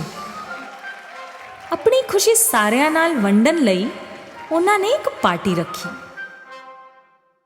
ਪਾਰਟੀ ਵਿੱਚ ਸਭ ਨੂੰ ਸੱਦਿਆ ਗਿਆ। ਸੁਨਹਿਰੇ ਜੰਗਲ ਵਿੱਚ ਰਹਿਣ ਵਾਲੀ ਪਰੀਆਂ ਨੂੰ ਵੀ। ਕਿੰਗ ਅਤੇ ਕੁਈਨ ਤੋਂ ਇੱਕ ਗਲਤੀ ਹੋ ਗਈ। ਉਹ ਇੱਕ ਪਰੀ ਨੂੰ ਸੱਦਣਾ ਭੁੱਲ ਗਏ। ਪੂਰੇ ਕਿੰਗਡਮ ਤੋਂ ਲੋਕੀ ਆਏ ਅਤੇ ਆਲੇ ਦੁਆਲੇ ਦੇ ਕਿੰਗਡਮ ਦੇ ਕਿੰਗਸ ਤੇ ਕੁਈਨਸ ਵੀ ਅਰੋਰਾ ਨੂੰ ਆਪਣੀ ਬਲੇਸਿੰਗਸ ਤੇ ਗਿਫਟਸ ਦੇ ਕੇ ਗਏ।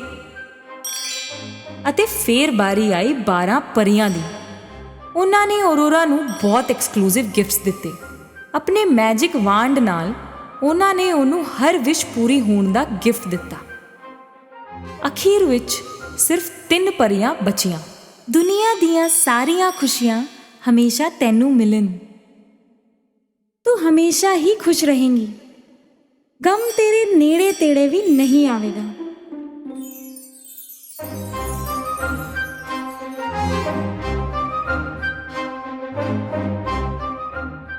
ਜਿਵੇਂ ਹੀ ਆਖਰੀ ਪਰੀ ਦੀ ਬਾਰੀ ਆਈ, ਕੁਝ ਅਜੀਬ ਹੋਇਆ। ਹਰ ਪਾਸੇ ਹਰੇ ਰੰਗ ਦਾ ਧੂਆਂ ਫੈਲਣ ਲੱਗਿਆ।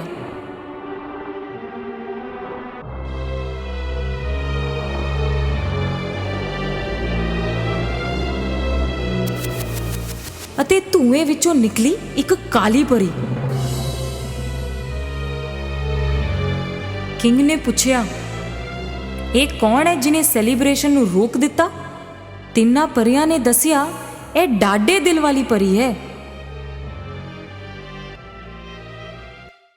ਮਹਾਰਾਜ, ਤੁਸੀਂ ਤਾਂ ਸਾਰਿਆਂ ਨੂੰ ਬੁਲਾਇਆ ਸੀ ਪਾਰਟੀ ਵਿੱਚ, ਇਸ ਕਿੰਗਡਮ ਦੇ ਇੱਕ ਬੰਦੇ ਨੂੰ ਤੇ ਬਾਹਰੋਂ ਆਪਣੇ ਦੋਸਤਾਂ ਨੂੰ ਤੇ ਇਹਨਾਂ ਪਰੀਆਂ ਨੂੰ ਵੀ, ਪਰ ਮੈਨੂੰ ਨਹੀਂ ਬੁਲਾਇਆ। ਕਿੰਗ ਨੇ ਕਾਲੀ ਪਰੀ ਤੋਂ ਮਾਫੀ ਮੰਗੀ। ਖੈਰ, ਮੈਂ ਆ ਹੀ ਗਈ ਹਾਂ ਤਾਂ ਪ੍ਰਿੰਸੈਸ ਨੂੰ ਗਿਫਟ ਦਿੱਤੇ ਬਿਨਾਂ ਕਿਵੇਂ ਜਾਵਾਂਗੀ?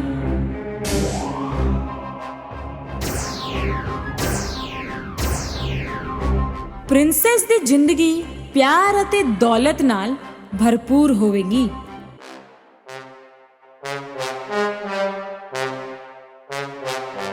ਪਰ ਆਪਣੇ 16ਵੇਂ ਜਨਮ ਦਿਨ ਤੇ ਸੂਰਜ ਡੁੱਬਣ ਤੋਂ ਪਹਿਲਾਂ ਪ੍ਰਿੰਸੈਸ ਨੂੰ ਇੱਕ ਸੂਈ ਚੁੱਭੇਗੀ ਅਤੇ ਉਹਦੀ ਮੌਤ ਹੋ ਜਾਵੇਗੀ। ਇਸ ਦੁਸ਼ਟ ਨੂੰ ਕੈਦ ਕਰ ਲਿਓ। ਕਿੰਗ ਗੁੱਸੇ ਨਾਲ ਬੋਲਿਆ, ਪਰ ਕਾਲੀ ਪਰੀ ਹੱਸਦੇ ਹੋਏ ਗਾਇਬ ਹੋ ਗਈ।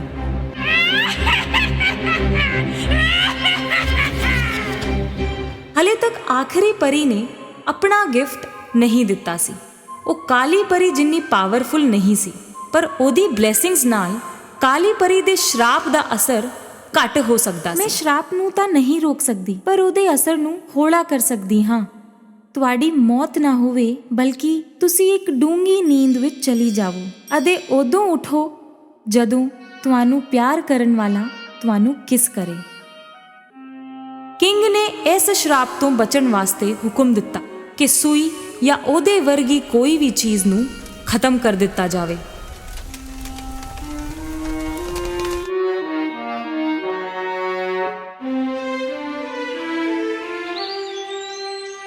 ਪਰੀਆਂ ਦੇ ਗਿਫਟਸ ਦੇ ਨਾਲ ਪ੍ਰਿੰਸੈਸ ਅਰੋਰਾ ਬੜੀ ਖੂਬਸੂਰਤੀ ਨਾਲ ਵੱਡੀ ਹੋ ਰਹੀ ਸੀ। ਇੱਕ ਦਿਨ ਕਿੰਗ ਨੇ ਹੁਕਮ ਦਿੱਤਾ ਤਿੰਨਾਂ ਪਰੀਆਂ ਨੂੰ ਅਰੋਰਾ ਦਾ ਖਿਆਲ ਰੱਖਣ ਵਾਸਤੇ। ਇਹ ਜ਼ਰਾ ਮੁਸ਼ਕਿਲ ਹੋ ਗਿਆ ਸੀ ਕਿਉਂਕਿ ਅਰੋਰਾ ਕਿਸੇ ਦੇ ਵੀ ਹੱਥੀ ਨਹੀਂ ਆਂਦੀ ਸੀ, ਪਰ ਉਹਨਾਂ ਦੀ ਮਦਦ ਨਾਲ ਅਰੋਰਾ ਬਹੁਤ ਸੋਹਣੀ ਮੁਟਿਆਰ ਬਣ ਚਲੀ। ਵੇਖਦੇ ਹੀ ਵੇਖਦੇ ਅਰੋਰਾ ਦਾ 16ਵਾਂ ਜਨਮ ਦਿਨ ਵੀ ਆ ਗਿਆ। ਸੂਰਜ ਦੇ ਡੁੱਬਦੇ ਹੀ ਕਾਲੀ ਪਰੀ ਦਾ ਸ਼ਰਾਪ ਸੱਚ ਹੋਣ ਵਾਲਾ ਸੀ।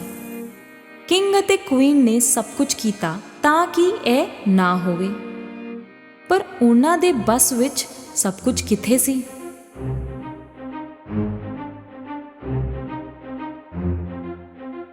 ਉਹਨਾਂ ਨੇ ਪ੍ਰਿੰਸੈਸ ਨੂੰ ਇੱਕ ਕਮਰੇ ਵਿੱਚ ਬੰਦ ਕਰ ਦਿੱਤਾ ਉਹਦੀ ਭਲਾਈ ਵਾਸਤੇ। ਅਰੋਰਾ ਨੂੰ ਇਹਦੀ ਵਜ੍ਹਾ ਨਹੀਂ ਪਤਾ ਸੀ ਅਤੇ ਉਹਨੂੰ ਬੁਰਾ ਲੱਗਿਆ। ਅਚਾਨਕ ਇੱਕ ਬੂਹਾ ਕਿਤੋਂ ਪ੍ਰਗਟ ਹੋਇਆ ਅਤੇ ਅਰੋਰਾ ਨੂੰ ਆਪਣੇ ਵੱਲ ਖਿੱਚ ਕੇ ਲੈ ਗਿਆ।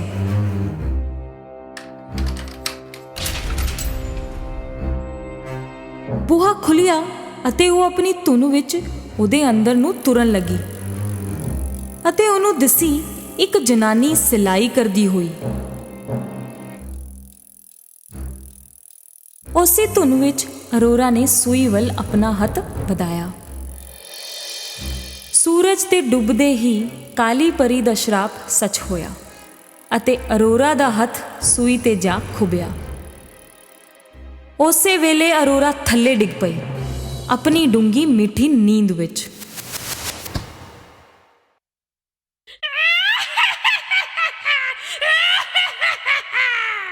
ਕਾਲੀ ਪਰੀ ਦਾ ਸ਼ਰਾਪ ਲੱਖ ਕੋਸ਼ਿਸ਼ਾਂ ਤੋਂ ਬਾਅਦ ਵੀ ਅਖੀਰਕਾਰ ਚੱਲ ਹੀ ਗਿਆ।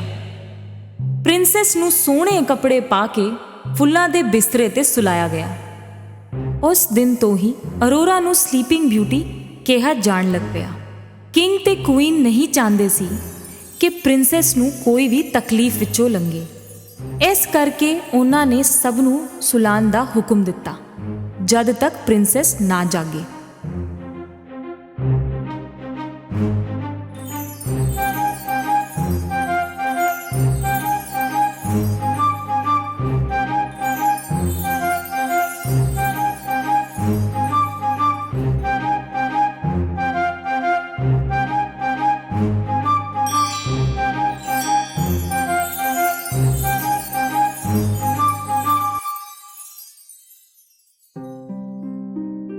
ਸਾਲ ਲੰਘ ਗਏ। ਇੱਕ ਦਿਨ ਇੱਕ ਹੈਂਡਸਮ ਪ੍ਰਿੰਸ ਉੱਥੋਂ ਲੰਘ ਰਿਹਾ ਸੀ ਅਤੇ ਉਹਨੇ ਇਹ ਮਹਿਲ ਵੇਖਿਆ ਜਿਸ ਦੇ ਮੂਹਰੇ ਬਹੁਤ ਸਾਰੇ ਪੇੜ ਤੇ ਝਾੜੀਆਂ ਉੱਗ ਗਈਆਂ ਸੀ। ਸਿਪਾਹੀਆਂ ਨੇ ਉਹਨੂੰ ਇਸ ਮਹਿਲ ਅਤੇ ਸਲੀਪਿੰਗ ਬਿਊਟੀ ਦੀ ਕਹਾਣੀ ਦੱਸੀ। ਪ੍ਰਿੰਸ ਨੂੰ ਇਹ ਕਹਾਣੀ ਬੜੀ ਦਿਲਚਸਪ ਲੱਗੀ ਅਤੇ ਉਹਨੇ ਅੰਦਰ ਜਾਣ ਦਾ ਫੈਸਲਾ ਕੀਤਾ। ਝਾੜੀਆਂ ਤੇ ਕੰਡੇ ਇੰਨੇ ਜ਼ਿਆਦਾ ਸੀ ਕਿ ਪ੍ਰਿੰਸ ਨੂੰ ਉਹਨਾਂ ਨੂੰ ਕੱਟ-ਕੱਟ ਕੇ ਰਸਤਾ ਬਣਾ ਕੇ ਅੱਗੇ ਵਧਣਾ ਪਿਆ। ਅਖੀਰ ਵਿੱਚ ਉਹ ਬੂਹੇ ਤੇ ਪਹੁੰਚ ਗਿਆ। ਉਹਨੂੰ 2 ਗਾਰਡ ਸੁੱਤੇ ਹੋਏ ਮਿਲੇ। ਬੂਹਾ ਖੁੱਲਦੇ ਹੀ ਅੰਦਰ ਵੇਖ ਕੇ ਉਹਦੇ ਹੋਸ਼ ਉੱਡ ਗਏ। ਹਰ ਥਾਂ ਤੇ ਸੁੱਤੇ ਹੋਏ ਲੋਕ। ਘੁੰਮਦੇ ਫਿਰਦੇ ਉਹ ਰਾਜਾ ਦੇ ਕਮਰੇ ਵਿੱਚ ਪਹੁੰਚ ਗਿਆ। ਕਿੰਗ ਤੇ ਕੁਈਨ ਵੀ ਆਪਣੇ ਸੋਫੇ ਉੱਤੇ ਸੁੱਤੇ ਪਏ ਸੀ। ਫਿਰ ਇੱਕ ਅੱਧੇ ਖੁੱਲੇ ਬੂਹੇ ਦੇ ਅੰਦਰ ਉਹਨੂੰ ਉਹ ਦਿਸੀ ਜਿਸ ਨੂੰ ਉਹ ਲੱਭ ਰਿਹਾ ਸੀ, ਸਲੀਪਿੰਗ ਬਿਊਟੀ, ਜਿਹੜੀ ਇੱਕ ਫੁੱਲਾਂ ਦੇ ਬਿਸਤਰ ਉੱਤੇ ਡੂੰਗੀ ਮਿੱਠੀ ਨੀਂਦ ਲੈ ਰਹੀ ਸੀ। ਪ੍ਰਿੰਸ ਉਹਦੇ ਕੋਲ ਜਾ ਕੇ ਬਹਿ ਗਿਆ ਅਤੇ ਉਹਨੇ ਪ੍ਰਿੰਸੈਸ ਦੇ ਕੰਨਾਂ ਵਿੱਚ ਕਿਹਾ, ਤੇ ਤੁਸੀਂ ਹੋ ਉਹ ਸਲੀਪਿੰਗ ਬਿਊਟੀ? ਕਿੰਨੀ ਬਿਊਟੀਫੁਲ ਹੋ ਤੁਸੀਂ। ਅਤੇ ਉਹਨੇ ਉਹਨੂੰ ਮੱਥੇ ਉੱਤੇ ਕਿਸ ਕੀਤਾ ਅਤੇ ਉਸੇ ਵੇਲੇ ਪ੍ਰਿੰਸੈਸ ਨੇ ਅੱਖਾਂ ਖੋਲੀਆਂ ਅਤੇ ਆਪਣੇ ਸਾਹਮਣੇ ਇੱਕ ਹੈਂਡਸਮ ਪ੍ਰਿੰਸ ਨੂੰ ਵੇਖਿਆ। ਉਹਦੇ ਜਾਗਦੇ ਹੀ ਕੈਸਲ ਵਿੱਚ ਸਾਰੇ ਹੀ ਜਾਗ ਗਏ ਆਪਣੀ 100 ਸਾਲ ਲੰਬੀ ਨੀਂਦ ਵਿੱਚੋਂ। ਕਿੰਗ ਤੇ ਕੁਈਨ ਨੂੰ ਭਰੋਸਾ ਨਹੀਂ ਹੋਇਆ। ਉਹ ਭੱਜ ਕੇ ਪ੍ਰਿੰਸੈਸ ਦੇ ਰੂਮ ਵਿੱਚ ਗਏ। ਜਦੋਂ ਉਹਨਾਂ ਨੂੰ ਆਪਣੀ ਧੀ ਸਾਹਮਣੇ ਦਿਸੀ, ਉਹਨਾਂ ਦੀ ਖੁਸ਼ੀਆਂ ਦਾ ਠਿਕਾਣਾ ਨਹੀਂ ਰਿਹਾ। ਪ੍ਰਿੰਸ ਨੇ ਪ੍ਰਿੰਸੈਸ ਨਾਲ ਵਿਆਹ ਕਰਨ ਦਾ ਪ੍ਰਸਤਾਵ ਰੱਖਿਆ। ਪ੍ਰਿੰਸੈਸ ਖੁਸ਼ੀ-ਖੁਸ਼ੀ ਰਾਜ਼ੀ ਹੋ ਗਈ। ਕਿੰਗ ਵੀ ਇਸ ਗੱਲ ਤੋਂ ਬਹੁਤ ਖੁਸ਼ ਸੀ। ਬਹੁਤ ਹੀ ਧੂਮ-ਧਾਮ ਨਾਲ ਉਹਨਾਂ ਦਾ ਵਿਆਹ ਹੋਇਆ ਅਤੇ ਉਹ ਹਮੇਸ਼ਾ ਇੱਕ ਦੂਜੇ ਨਾਲ ਖੁਸ਼ ਰਹੇ।